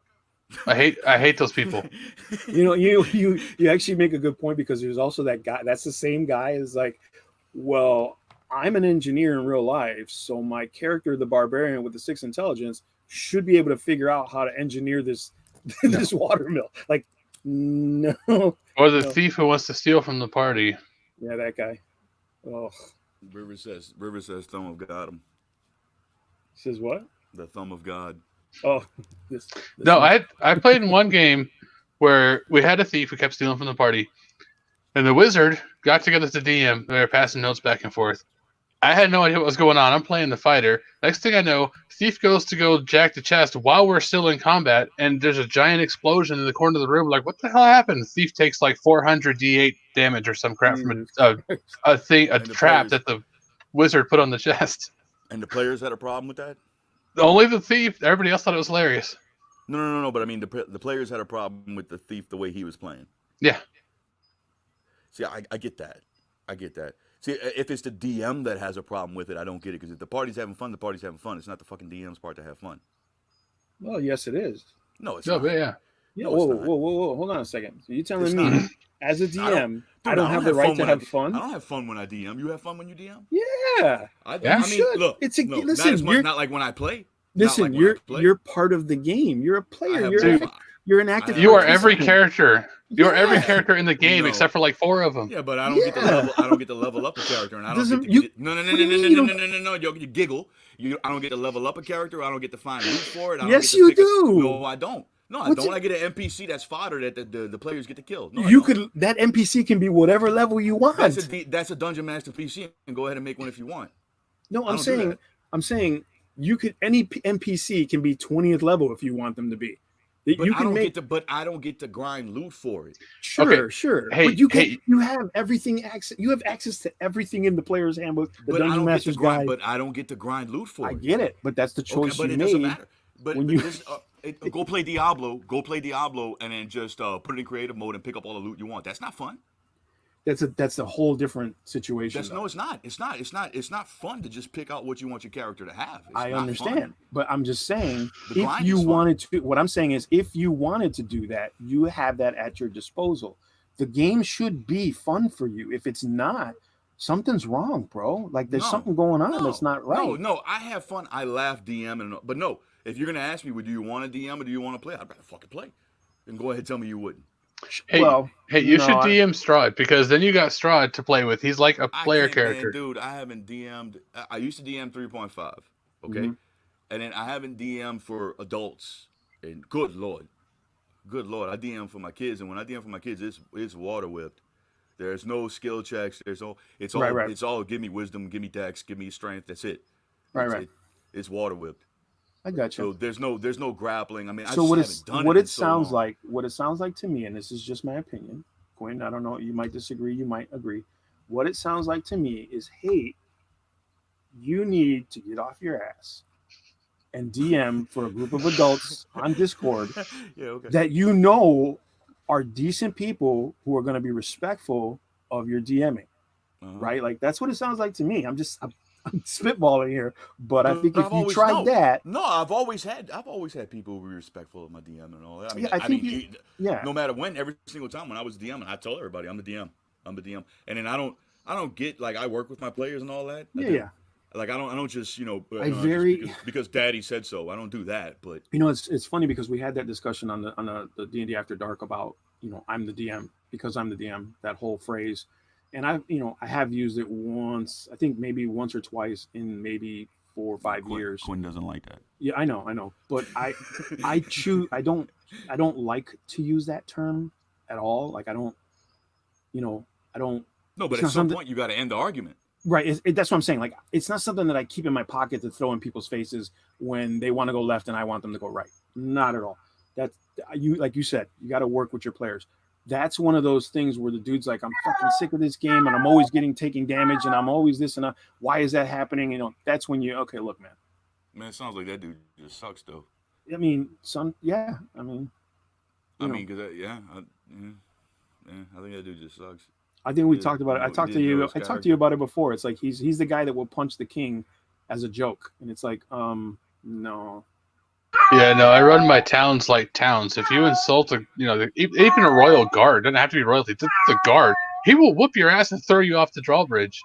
Yeah, exactly. So, I mean, like I said, man, it should be fun for the DM as well as the players. And I mean, the DM, No. like I said, you have everything at your disposal, so you can make that game whatever you want. And y'all bringing it down because even in Rivers is always have fun DMing. I have fun playing D&D. I have fun when I DM, not like when I play a character though. I get that. That's a different. I mean, that's not what we were talking about. You know what I mean? Huh? That wasn't what you said initially. And yes, as a player, I like to. Well, there's I no like to be a comparison player. to me. There's no comparison. I don't know. I You're like back. player. I like being Copy. a player, right? I like playing as a player. Okay. When they say, "Okay, you want to play? Sure, I'll play." I like that because I can relax. I can sit back. I can make simple decisions based on my character's point of view, and that's it. As a DM, though, I enjoy that because I get to see the world from behind the curtain. Well, I like that my players, because like I homebrew everything, and so I always like that my players are trying to figure out what the fuck what's going on. Right. But no, I'd rather play a character. I'd rather figure I out get the it. puzzles. I get it. I totally and I respect that. I have way more fun. Yeah, I have way It more makes- fun leveling up my character. I know some GMs who were made GMs because they were just the one to step up and say, I'll read the book and I'll help you guys out. You know what I'm saying? And they were reluctant and they didn't want to because they enjoyed being a player more, and I know when I was a player for almost all my life. You know, it wasn't until 3.5, like I said, that I actually started hardcore DM. I actually DM'd right before 3.5. It was Oriental Adventures, way back in the day. And I liked the result, and the people that played with me liked the result of my DMing. So I was like, oh, I'll do it eventually one day. And then 3.5 came.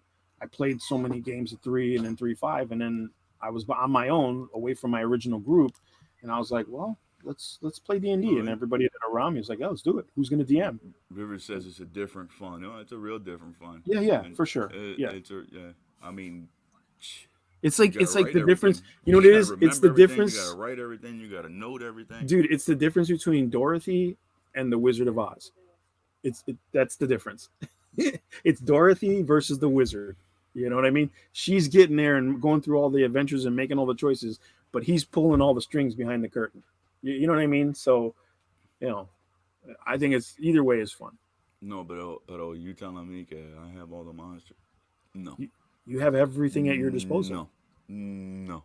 Dude, if you wanted your dragons to wear superhero capes. The fun of RPG games is the grind, is the leveling up, is the getting loot, is the finding stuff, the getting the ability scores. I mean, I'm not disagreeing with you. I'm just saying that for me, I enjoy DMing.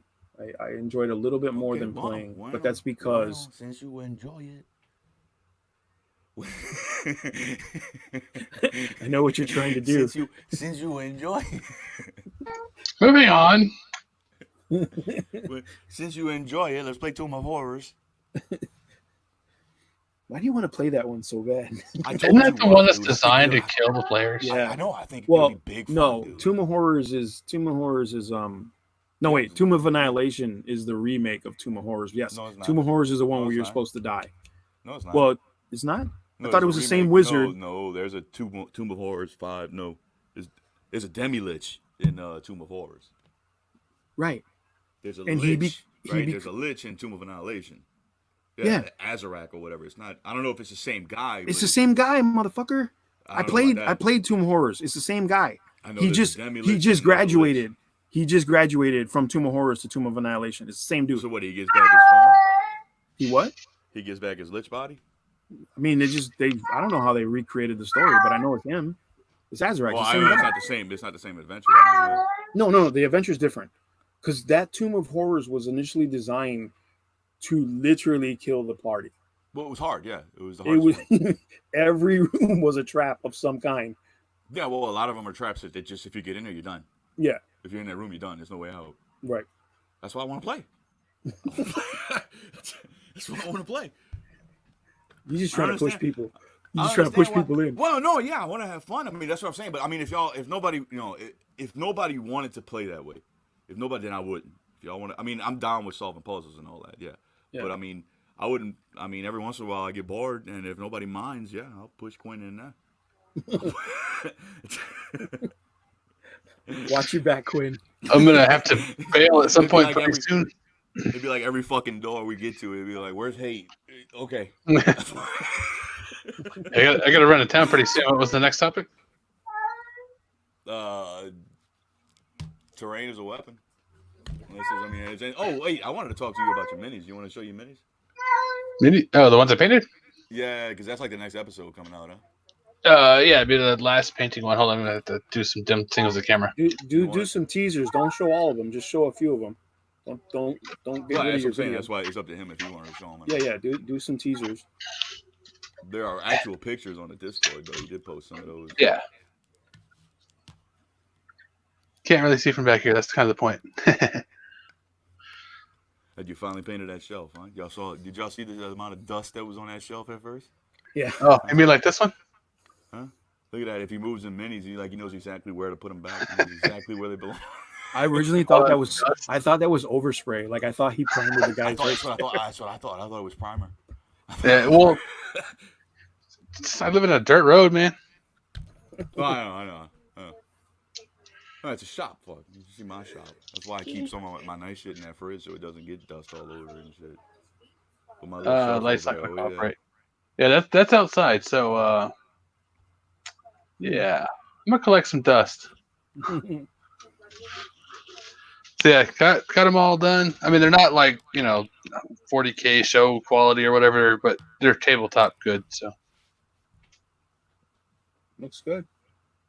There's a couple missing. Mrs. Quinn's painting those too. She's painting that's Mines of Fandelver, that whole shelf. Yeah. Well, there's a couple extras in there, but it's all the same. But she's doing the Green Dragon and the Big Bad Evil Guy. I gotta check her channel out because I know you mentioned it a few times, but every time I read it, I'm never like gonna sit there and go to YouTube. I stalk. Dude, her minis are so much freaking better than mine. I like that unicorn because it looked like uni. It makes me want to do mine because I've got one sitting in there unpainted. I kind of want to do mine like a grown up uni. Figure it out in a minute. I've got terrain. Yeah, that's it right there. Terrain is a weapon. Terrain is a weapon, but this is like a homebrew question. Y'all don't homebrew, huh? Yes, I do. My game is completely homebrew. Don't mentiroso. No. Listen, I use the Forgotten Realms as the backdrop. I use Faerun for my backdrop, but everything I do is homebrew. The book has terrain as a weapon in it. So when you write, you figure you think about all that? What do you mean? About the terrain. As a weapon? Yeah. Depending on the circumstance. And I mean, what do you mean as a weapon? Like, am I dropping boulders on people? Well, could it be, you're in the desert, and guess what, buddy? You can wear your armor. It's up to you, but it's going to exhaust you.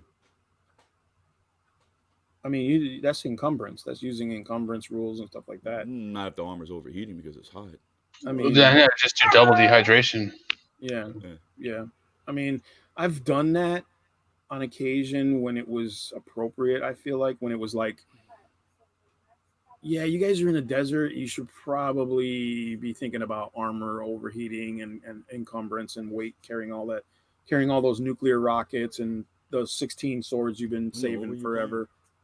Like there's players that do that. They'll hoard everything they get, and it's like they feel like, well, I'm strong. I can be able to carry it all. And it's like they got a giant house on their back, and it's like Legend of Zelda. No, I'm serious. It's like, and you're like, oh, we're fighting a flame Djinn. All right, hold up. Let me get my frost sword. Let me select it. They think it's like a video game where they just have a menu that holds all their shit rather than their actual character carrying their shit. It's like, no. But I DM like that though. I've told you that before. I DM. I don't. Like I don't do that. Yeah, you do. You told me you did. Like you let people teleport back to town and everything. If they have the access to a portal, absolutely. But not otherwise. I mean, they don't just disappear and go. Nobody shits on it. I mean, there's got to be a portal. Yeah, if there's a portal, which I make portals accessible in Faerun. That's the one thing about them that Faerun has is the portal. So I'm like, well, they got to be accessible because otherwise, how are wizards traveling around? You know what I'm saying? They're so fucking powerful. They don't care. It's like, I'll use that portal tomorrow. They're not like, I'm going to set it up so that everybody dies that touches it. No, they're thinking other things. They're thinking bigger things. So portals are left all the time. You know what I mean? And dragons use them too. I mean, like intelligent monsters with spell capability use portals all the time. So, I mean, that makes it, you're cutting down on travel time. But yeah, I'll do the encumbrance and the weight and all that stuff, on occasion. Quinn looks like you want to chime in? Go ahead, Quinn. I apologize. I don't know because he keeps looking. Are you talking about like that damn cat? Were you talking about like a broken table leg as a club, or like you said, dropping boulders on things? Yeah, crumbly ruins, flooded swamps, bogs, loose walls. If they're crossing a river, do you deliberately add a DC to the river to cross it because of the 100%? Yes. If they're crossing a river, they will die of dysentery.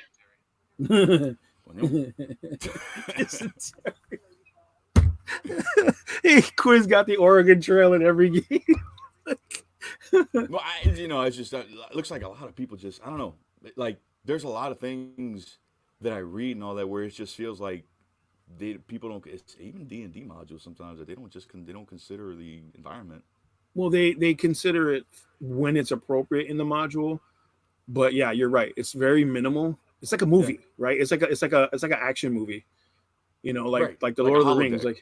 Yeah, they cross the river because they just crossed the river. But it's like, wait a second, have you ever really crossed the river? You know how fucking hard that is to do? You know what I'm saying? Yeah. Especially one with rapids, that you ain't just crossing. That's a challenge. Or shallow, bright, mossy rocks in the middle of summer. Yeah, so to that effect, I do all of that stuff. If walls are crumbly, you need to be very careful when you're doing combat on stairs, all that stuff. Stairs can crumble, all that stuff. It's fun. There are also instances where I'll do auto kills. Like if you're in a dungeon, old prison or whatever, something like that, right? And the wall is crumbling. If there's a goblin on the other side of that wall, and you push the wall on the goblin, he's dead. I'm not rolling shit. He died. A wall fell on him. Right. Yeah. Makes sense. Yeah, well, that's like I think it was what's that guy's name? The dungeon master professor. What's his name? College. Oh yeah. Professor DM.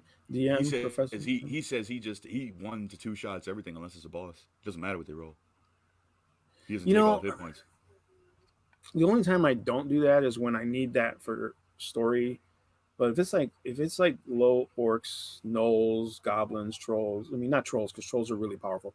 But the low level monsters, yeah, I usually use the foil effect, and I got that from like I think one of the other GURPS games or Cyberpunk or something. I got it from somewhere where it's just like if they're like cronies and they've got like 1 to 2 hit dice, you don't really need to. I mean, unless that unit is meant to do something other than just fight, like give a message or drop something to the players or something like that. They're like paper, you know what I mean? Because like I said, if you really want to challenge them, throw a troll, something. If there's a bugbear with a group of orcs, he's obviously in charge, right? So, make him a bit tougher, right? Give him a challenge at the very beginning. But when they get to like a certain level, bugbears are no longer a challenge. Goblins aren't a challenge. They're just not. It's not Dungeon Craft, or I forgot what it's called.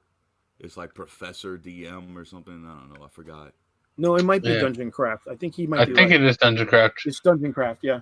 He calls himself Professor DM. Yeah. He's the guy with the fucking flashy thumbnails that everybody wants to emulate. Oh, if you use these type of thumbnails, people will click on your videos more. Bullshit. That's bullshit. Thumbnails do matter, though, Zero. They do matter. But that yellow and red shit with the flashy letters, no. I scroll right past those fucking videos. Like if you're gonna be that gaudy to try to get attention, you don't need mine. But you know about Pokemon Go? You know what happened there? No. I know about it. But I don't know what happened. Y'all know what Pokemon Go is. I mean, this is all about the thumbnail as you just brought up. In Pokemon Go, there was this big problem because everyone was on blue. Everyone was on the blue team, and there weren't enough yellow players and red players. And then, so I read this study about it. Why is it? Because it does matter where you put stuff and the colors you use. It does matter. Most people pick blue. Most people pick what's directly in front of them. And that's the problem with the system that they made for picking which faction you're in. It's blue, and it's right in the middle. Most people pick the blue, and that's why the blue faction is the biggest. What you're talking about is color theory, at its core. But it's human nature is what it is. That's what I'm saying. What you're talking about is color theory at its core. It's the reason why a guy will look at a blue car, a white car, and a red car, and no matter what that red car is, he will probably choose that because that's more attractive to him. Yeah. That's a base instinct on color theory. So I get it. I totally understand it. But now, if every fucking buddy and their mother is using big red and yellow thumbnails, it doesn't matter. Apparently, it still works. Okay. Yeah, it's just human nature. I guess. All right. Well, all my thumbnails are all going to be yellow and red now, and they're just going to have pictures of penises and owls on them because apparently it doesn't matter what you have on there. No, don't put the penises on there, man. No. Apparently it doesn't matter because the colors was going to get you. Don't do that, man. Oh, sorry. No. I was just firing up my lightsaber because you were talking about. But that sounds more like terrain as obstacles or terrain as hazards. I was thinking like pushing over walls or picking up table legs or throwing a torch, starting a fire, that kind of thing. Yeah. Well, I mean, that's a player thing, right? Like if they get creative enough to do that, I like to reward that shit. I'm not saying that every time it's going to work, but I like to reward that shit. Like if the players cross a crumbly bridge and they know it's crumbly and they're being pursued and the fighter says, hang on a second. Or the cleric says, wait, what if I try to smash the bridge? Well, you know what I mean? And that's where you reward that. It's like, okay, well, that's technically using the environment and terrain as a weapon in a sense. You know what I mean? That I reward that, but I also use it too, right? Like if the monster's smart enough, like, all right, well, you're going to cross this bridge. I'm going to cut these ropes. Haha. Now you got an Indiana Jones situation and the players have to think on their feet, but I also like to throw things in there just because I want to use the dice, basically. Like I had somebody who wanted to use a torch as an offhand weapon, but they didn't have 2-weapon fighting. I'm like, okay, fine, but you don't get any bonuses. The torch is 1d4 damage plus 2 fire damage, and then you're going to roll percentile to see if it sets them on fire, so they take a fire dot. Right. That makes sense. That's one thing people don't. They also take for granted a lot. Players take for granted is that fire actually burns. Yeah. And it's like they think, oh well, I just took 3 points of damage. Yeah, but your shirt's on fire. That dry leather pouch you have with the scrolls in it, it's on fire. Going too far? Huh? Is that going too far? I don't think so. You don't? No. Fire is dangerous, dude. I mean, I get that, but I mean, video games overlook all that. Of course, but we're not playing a video game. Dude, go play Divinity Original Sin 2. Fire is your freaking nemesis. Oh my god. Like everything catches on fire. If a wizard casts a fireball spell and he hits a bunch of monsters with it, right? Mm-hmm. And the party literally tries to go and loot those monsters, I'm going to be like, there's nothing left. It was a gigantic fireball that exploded and burned everything. And if you look in the Dungeon Master's Guide, there's a hardness level to everything. But then there's a hardness that makes that wizard not want a fireball. Well, then he has to think about it, right? Like he has to, well, do I want to fireball this tiny little room full of dudes? Or do I want to figure out another way to beat these guys? You know, because that's the thing, right? As soon as players get fireball, that's like, man, the bartender doesn't agree. He thinks you should pay 2 gold. Fireball! You know what I'm saying? It's like, what the fuck, dude? That's like that one, what is it called? The one with the tricksy chick who's always throwing fireball. Yeah. That's her answer to everything, man. She's fireballs everything. She's got a lisp too. Yeah. I mean, I get that. I think it's going too far though. Like burning up the loot and all that. I don't know. Look, if it's magical, loot, if it's magical, it stays. Because magic has a whole different property, and they tell you that in the book. It's in the book. But if it's paper or even coin, depending on the type of fireball and how much damage it does, coin will melt. You got all that stuff is in the DM's guide. Just look it up. You know what I'm saying? Like I said, and it's the same thing. It's the same thing if the players like set a cabin on fire. It's in there based on how fucking deep you want to get into it, though. Sure. I mean, I don't know. Like, it's not something I do all the time, but I feel like it's something that should be paid attention to. It's just like the water situation, right? If a group goes into water and the fighter's like got his full plate mail, and he's just like, yeah, I'm going to do this because in the movies they do it, and then he sinks like a rock and says, well, what the fuck? Like, well, you're not. It's not magical. You're not magical. You can't fly. You know, you're wearing 80 pounds of steel. You are wearing, like 80 plus pounds of steel. What did you think was going to happen? You know what I'm saying? Yeah, well, no, I get that. I mean, but that's the same premise. The thing is, though, I do that to the wizards too. You know how freaking heavy wet cloth is? It's not the same premise, though. Because you're talking about making the wizard. You know, it's just like the 10-foot pole thing. You know, you don't want to make the players all worried about what they touch and what they don't touch. Well, no, my players are used to acting in the environment as if it were real. So, you see, I've done that before, and I don't like it because then I get my players are always worried about, should I touch the doorknob? The doorknob. Should I watch which tile I step on? Well, yeah, definitely. Well, you seen Indiana Jones? Listen, first of all, those two examples you just gave, yes, they should be worried about touching the doorknob, and yes, they should be worried about tiles. But then they start worrying about every single freaking doorknob, dude. Even if they're not in the dungeon, or because then that gives that's just your players being dumb. Yeah, then that gives your rogue a reason to step up and say, I'll keep checking for traps. Yes, I know it's mundane. Yes, I know it's boring. But there's going to be those 2 out of 10 times that there's a trap.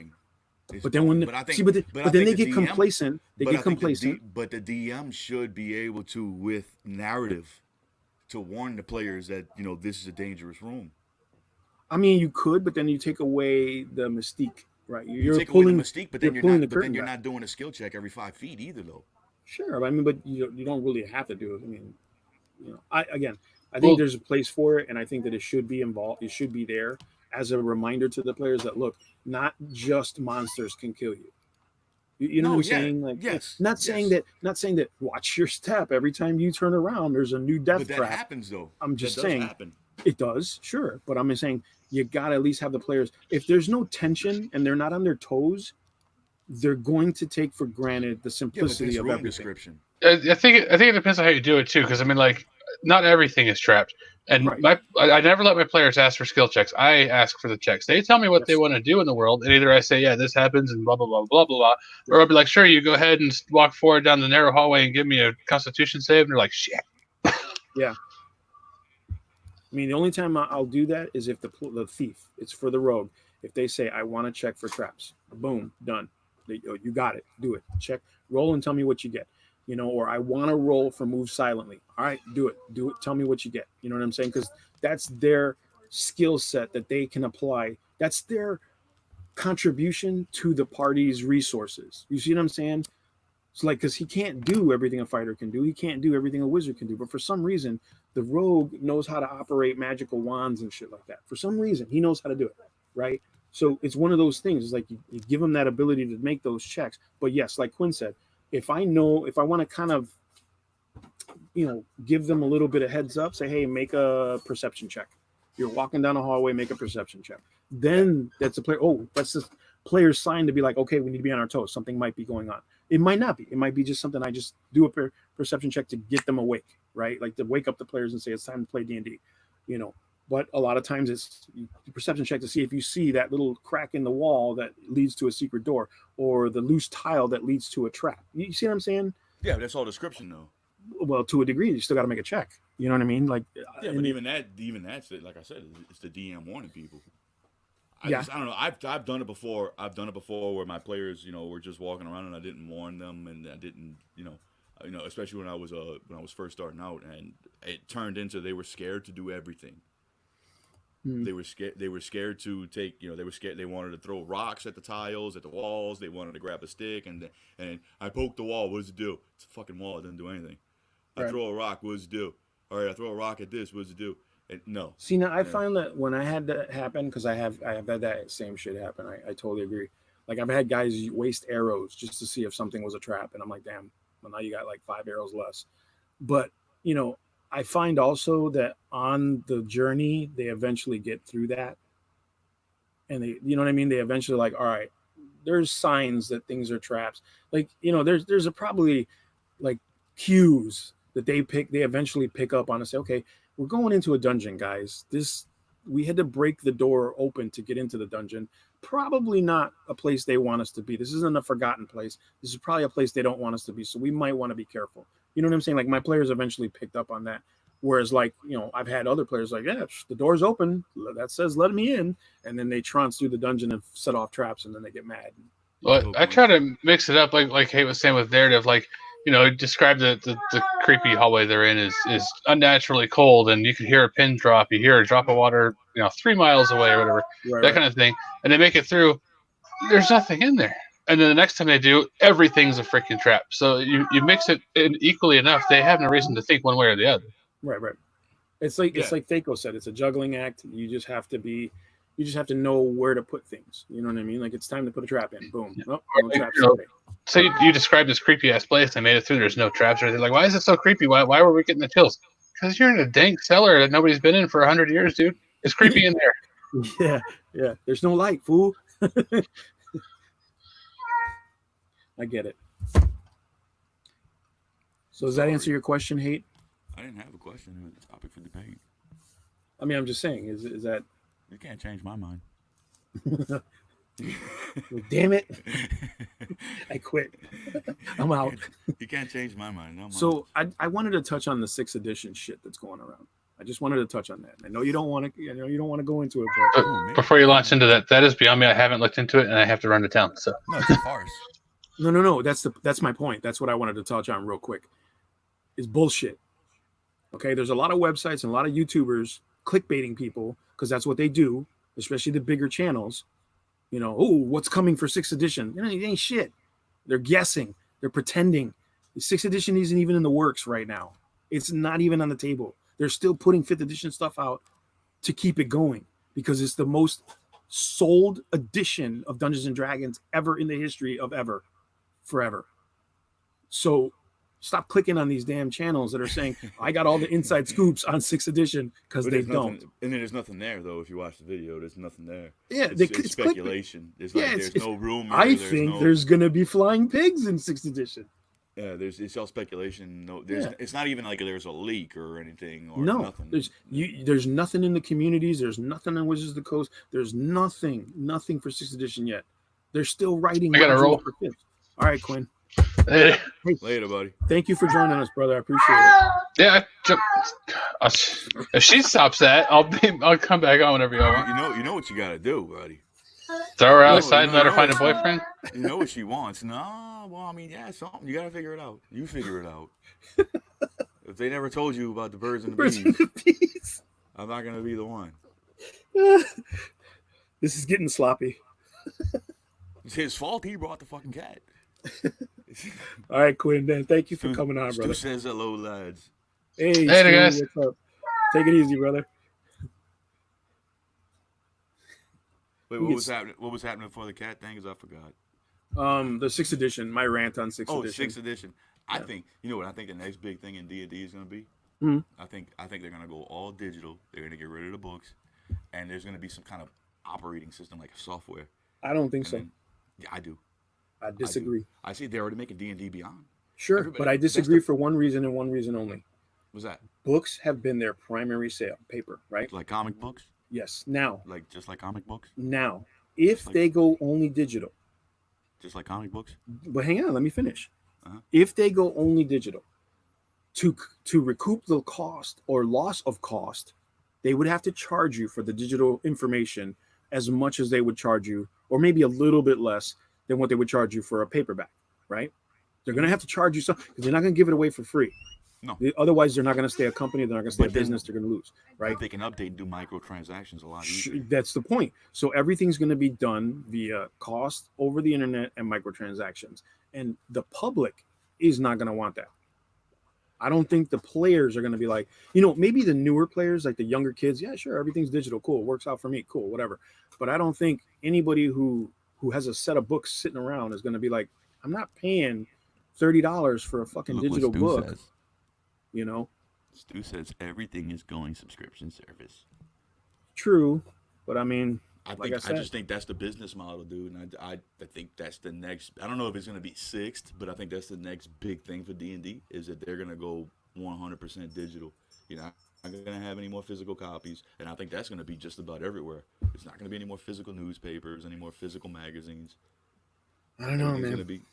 Everything's going to be. I think digital. eventually maybe we will. Like maybe 20 years from now, it'll be all digital. Because we're gonna want to save the forests and maybe shit. Maybe 20. You're gonna want to save the rainforest and stuff like that. I totally get that. You know what I mean? But I don't think at any time soon, I don't think 6th edition will be digital. But 20 years ain't far. It's not when you really think about the grand scheme of things. But again, you're talking, a complete change in the narrative would have to happen for them to do that.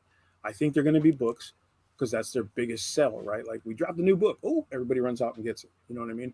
But again, for 6th edition, that's just not happening. It's just not happening right now. And it's not like before 6 comes out. I don't know. I mean, look, here's the deal though. It's like they said, okay, for example, somebody was saying the player's handbook, the 5th edition player's handbook has sold more copies and made more revenue than the entirety of the initial D&D collection. Yeah, you're talking like because first there's a big surge right now because of the right. But that's my point. Because we have digital media available to us. We have so many people connected now across the globe. I mean, Luke, dude, we're talking to people from Canada. We have guys in our group from Australia.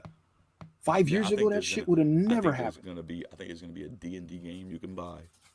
There's going to be a software you can buy and subscribe to, and it's going to have the books, and you can log in on your PC. Now, with the minis and all that, I don't know how they're going to do that. That I don't know how they would do with the minis. They do it the same way they do it in tabletop. In that tabletop game. No. I mean, like if they would stop selling minis, I'm kind of leaning towards eventually they would, because I think there would be some kind of VR tech or something, and you could just buy VR minis, and then you could even paint your own VR minis. I mean, you could do that now. Yeah, but no, I'm talking about. I think in the future that there's going to be it's going to be like that. It's going to be pretty much either VR or holographic, and there's going to be I don't know. software. I think the only way that would happen again is it would be some kind of major ecological change that costs that. Plastics become more expensive, wood becomes more expensive, being outside becomes more dangerous. I think it would take a lot for that to happen. You know what I'm saying? Because the written word is still the written word. I mean, it's everywhere. I mean, but that's me. I mean, I hold on to my books. I hold on to my books, but that's me and you. We're old. Yeah. Lots of these I mean, youngsters, look, Bill's way younger than both of us, and he has his books from 1st and 2nd edition. Stu He's got more books AR, than I do. not VR. Yeah, something like that. AR, VR. Yeah. Or holograms. What's the game? Something like that. Man, I just got it from Steam. Tabletop Simulator. You can play Warhammer 40K on there, and you can get all your miniatures on Tabletop Simulator. and you can color them and customize them, whatever you want to do. It's the same thing. They're not charging right now for a lot of the stuff, but there are microtransactions in that where you buy the miniatures in digital form, and they're obviously cheaper. Is the processing power you need? Like, I can't do that shit on my shitty computer. Like, for example, when you buy a codex now for 40K, you can also buy it digitally for half the cost, right? And then you have a digital copy. But what happens when you do that? Okay, and I'll tell you what happens. Someone buys it, then they upload it, and then they share it. Now 30 other people have that same digital copy for free. Like, nobody else paid for it. So that company is losing. I'm saying that company is losing money. Yeah, but there's ways around that. But they're already talking about internet too, Zero. Piracy is gonna. I mean, it's gonna happen eventually. Piracy is gonna have to. Something's gonna happen to it. It's gonna. Like, you can go online right now. I know there's a couple sites. I don't know them exactly. I'll find them. But there's a site right now. My buddy just linked me to. They have every single damn book that's been released by every gaming company. Yeah. That's out there. Yeah, you can just download it. Yeah, it's easy to find. Yeah. So I mean, in the end, yes, that they lose money. But for you know it, what's not easy? You know what's not easy to find? Software. You gotta know how to crack it. That's not as easy. It's not hard. I get what you're saying. I totally get what you're saying. But if it's it's hard to hack into. Let's use Diablo 2 for an example. It's hard to hack into Diablo 2. They catch you. Yeah. They catch you. Yeah. So if this media is, you have to log. I see what you're saying. So if they go to a media format, they're going to add safeguards so that you can't. It would be like logging into World of Warcraft, basically. Right. It's like harder to pirate because they're actually focusing on the safeguards. And they're looking at your computer while you're playing. Right. I get what you're saying. While you're going through the books. Mm-hmm. Now, even Cox Cable can see if you pirate stuff. You know that? Yeah. They can see. I mean, it's like you said. I mean, people still have the need to what? People still have a need to get together, but it's fading out with the new generation of gamers. Yeah, that's another thing that's true is people nowadays, they're becoming introverts. They don't want to go outside. But yeah, most people are introverts. They don't want to be. They're completely different in real life than what they are on the internet. Yeah. Mm-hmm. Yep. Well, you got to remember too, right? That's the creation of personas, right? Like you could be anything you wanted to be digitally. I'm hate. He's Zero. Right. Exactly. So I mean, I was Zero before. I'm Zero even in real life. That's my call sign for my airsoft team. I'm hate on the internet. Yeah. I'm just hate. My chest rig actually says Zero on it. My gear says Zero. But I mean, you're not wrong. I have a shirt that says hate. I'm actually you know what I'm actually thinking about doing is I'm actually thinking about getting a shirt made for with my name in my hat. Fancy, right? Like Stu. I want to be like Stu. Fancy. I know. I'll have loot so people can buy it. Loot. You should do it. I think it'll work. But anyway, Stu shirt, but I don't know how to get Stu shirts from Canada. That was my rant for 6th edition. I just think, guys, look, I'm a really big hater of clickbait. I don't like it. It pisses me off, especially when it comes from big ass channels. I actually unsubscribed to some of my very favorite channels of different hobbies because these guys were like, oh, Copa's coming and my channel's going to die and I'm never going to have I make my living off this channel. And these guys are still producing videos like that shit. I knew that shit was fake from day one. But my point being is like these guys are fishing. You see what I'm saying? Like they're fishing through their fucking subscribers for clicks and views. And that's bullshit, man. That's BS. Yes, we all want views. We all want clicks, whatever. But I want my content to be solid. If my content thumbnail says, hey, I'm reviewing this product, that's what I'm doing in my video. You know what I'm saying? I don't throw out any, like I could talk about 40K 9th edition. I could make a whole video about it right now, but I don't have all the information. I have the same information everybody else has, which is all what Games Workshop's already pre-released. So why, you know what I'm saying? Like, you're just fishing for clicks. Stu knows. That's all it is. I don't like it. There's a trailer out, right? Yeah, there's Troy just put one up. Yeah. Like a reaction trailer thing type deal. Yeah. Well, I actually put I think I put the trailer up on the Discord. It's on my 40K. I actually put the regular trailer up. It was pretty tight. 40K. But that's y'all need to stop with the 40K. Sure. Look, Stu. I'm just finishing up my Thousand Suns tank. Yee. He's not gonna paint it. Shut up. He doesn't paint anything. You don't know my life. But you want to do the news? Yeah, the server. The server. What time is it? 11? Who's doing what on the server? Who's Stu's doing got what some on T-shirts for sale, guys. If you guys get a chance, check out his T-shirts. Yeah, since you're here, what are you doing with the shirts? Say what? Since he's here, what are you doing with the shirts, Stu? You gonna sell them? What? How much you want for them? All that? Yeah, give me a price range on those shirts, brother. I like the red ones. Red one looks cool. So River put his, what's the name of those bug guys? The Tyranids? The Tyranids. Tyranids. Tyranids. Are they Zerg? No. Zerg. They're not. The Zerg are Tyranid. Zerg's are first, dude. No. Really? Yep. Tyranid came first. Is older than Starship Troopers? Starship Troopers is not Zerg, bro. No, I know, but that's what inspired Zerg. No. 40K inspired Zergs. 40K inspired StarCraft. So what inspired Starship Troopers? 40K? That's what I'm saying. What's first? 40K? Starship Troopers was first. Starship Troopers is way older. But if you read the descriptions in the Starship Troopers books, the bugs were literally spheres with legs. They were arachnid. They were balls with legs. That's how they described them, because I think it was like the 50s or some shit. Mm-hmm. You know, Games Workshop started their gaming company in the 70s, early 70s. They were producing miniatures for D&D and other gaming companies and stuff like that. Then they finally put rules to their games, and the Tyranid were, I want to say, second edition, right after Rogue Trader, which was the 80s. And so yeah, they were first then. Yeah, they were first. A lot of people think it's the other way around, but it's not. Starship Troopers came out in the 90s. Mm-hmm. Well, I don't think it's StarCraft. You're thinking StarCraft, the game. No, because Starship Troopers the movie, dude. Yeah, that came out. That was in the 90s. Late 90s, yeah. Something like that. But remember though, again, the movie took a lot of liberties. The movie, those bugs look the way they do because that's the movie. That's not how they were in the book. That's not how they were described at all. So no, but those directly influenced StarCraft. Yeah, and again, the Tyranid were what? Tell, the little Zerglings look just like the ones from the movies, man. Yeah, I think they look more like Tyranid, but that's just me. I mean, look, there's three races. Those human guys, what are those little alien, pointy-headed dudes? Those are Eldar, like to a T. And the Zerg are Tyranid. The Protoss. Huh? The Protoss. Protoss, yeah, with the glowing spheres and all that. The Terran and the Zerg. Yeah, look up Space Marines, Eldar, and Tyranid. There you go. That's StarCraft. You know what I'm saying? But like I said, I mean, yeah, so anyway, Rivers, right? He put up his old original Tyranid models, which are pretty cool. I mean, it's cool to see. I think I have an old Hive Tyrant somewhere. I know I have it because art book as well. Yeah, he put up his definitely. So that was pretty cool. What else do we got going on the channel? Blue Dragon's got that carrion crawler video. Yes, and he went shopping in his closet or something, and he found a bunch of stuff. Yeah. He went closet diving and he found a bunch of cool shit. But yeah, he's got a really cool carrion crawler video. If you guys haven't seen it, check it out. It's really good.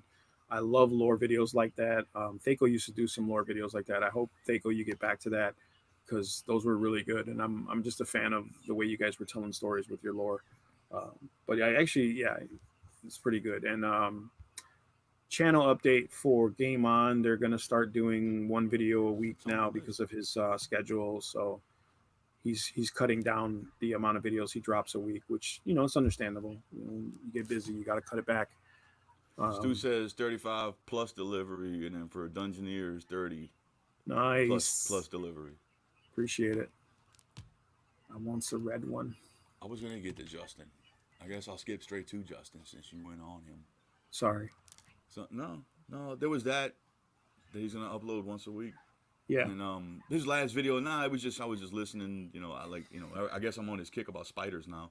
So like there's the Hall of Spiders, and then he homebrewed one of the characters and made her into a barbarian so that she can rage.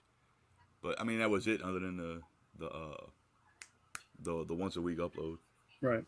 Well, also too, he's almost at 100 subscribers already. Yeah. When he joined, he was only at right at 50, and he's already almost at 100 subscribers already. So that's cool. So whoever's watching this that isn't part of the Discord, and if you are part of Discord and you haven't subbed to him, you should give him a shout out and sub to him. And if you're watching this and you're not part of the Discord, check him out. It's called Game On ! Check them out. They've got great lore videos, some great videos on Curse of Strahd. Spoilers, because he does do spoilers, but he's got some really great content. I think that's really cool. You're getting close to 200 too. Oh, me? Yep. I'm scared. It's cool. It's cool. I know you don't care. I care. I said I'm scared. Oh, you're scared? Why? Yeah. Nah, don't be. No. Embrace the suck, bro. It's all good. Wait, because Cujo just messaged me about he just got up. Too late for him. You missed out, buddy. So what else do we got going on? We got, because I just wrote it back. Blue Street got a CNC laser cutter guy thing in the mail. Which I kind of spoiled on a Discord because he posted the package, remember? Yeah. He posted the package and I was like, I know what that is. That's a CNC laser. And then I realized what I was doing, so I deleted my post.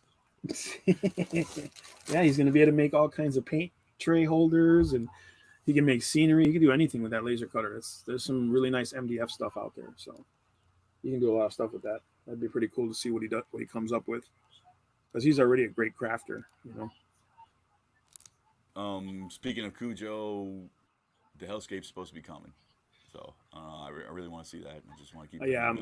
Keep it coming, Cujo. Also, real quick, if you are watching, when's the next installment of the next set going to be coming out that you're doing? You know, where he does this is this set and this is what you get with it kind of thing. I think it's Hellscape, huh? No, not Hellscape. From his current sets, he was doing a series of videos showing each purchase and what comes with that purchase and whether or not it's worth buying or not. Yeah. I'm waiting for the next one for that, because he's got a long time before he's even going to get to Hellscape if he keeps going. You know what I mean? Because he's still on like the first sets of dungeons. No, he's going straight to Hellscape. He better. He's gonna skip all the forest and all the other shit. He's gonna go right to Hellscape. Come on.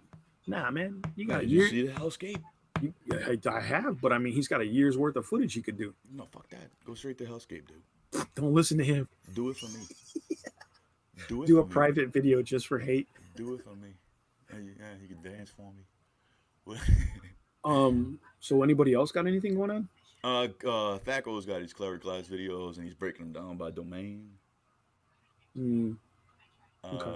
Miller did a photon thing, and then Zero commented on there, and he was like, "Hate Nathan, look like it's a lot harder." What? Why do I gotta go ahead? No, it's me. Why do I gotta sound like that? Let's go. I don't sound like that, motherfucker. He said Cujo said he's gonna drop a video this week, and he's going to put out 2 this week. Good. But it's not Hellscape, awesome. Right? I'm not watching. No, it's not Hellscape, he doesn't have it yet. He's got to keep. He's got to keep his fans happy, bro. Got to keep at least once a week drop a video, bro. Hate makes you look a lot more complicated than that. You do say that. He made it sound really easy too. Yeah, but you know what? Yeah, I know. But then go look in the Discord. There's a part where somebody says there's a chat in the Discord where somebody says, well, you could just print it, and he says, yeah, but I'm not supporting it. Go look. Yeah, I get it. Yeah? I get what you're saying. Okay. I get what you're saying. Listen, I believe you. I believe you. Trust me, I believe you. I don't take for granted how complicated this whole process is, and I know enough people with him to know that it's not easy. I know. Oh, I broke my FEM printer, dude. I don't know what I did to it. That's news. That sucks, dude. That does suck. I broke my turntable.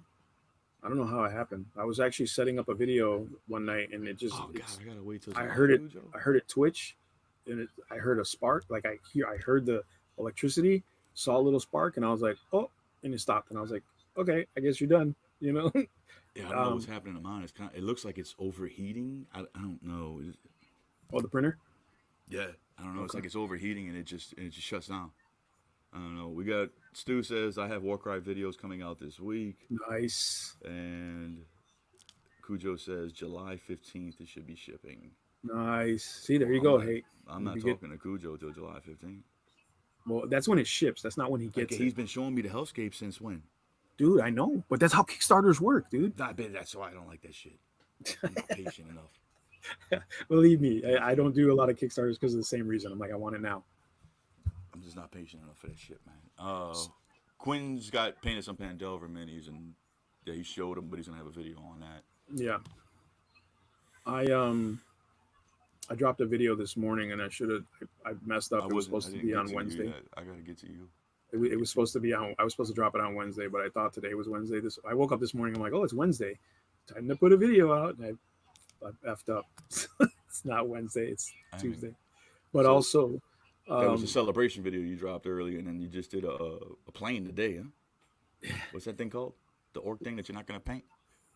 This guy? Did you paint it? No, it was a plane, wasn't it? Oh yeah, the flyer. No, I haven't finished it yet. No, I got parts up here. I gotta get ready to spray it. It's painted? getting ready to be sprayed. You're not gonna paint it.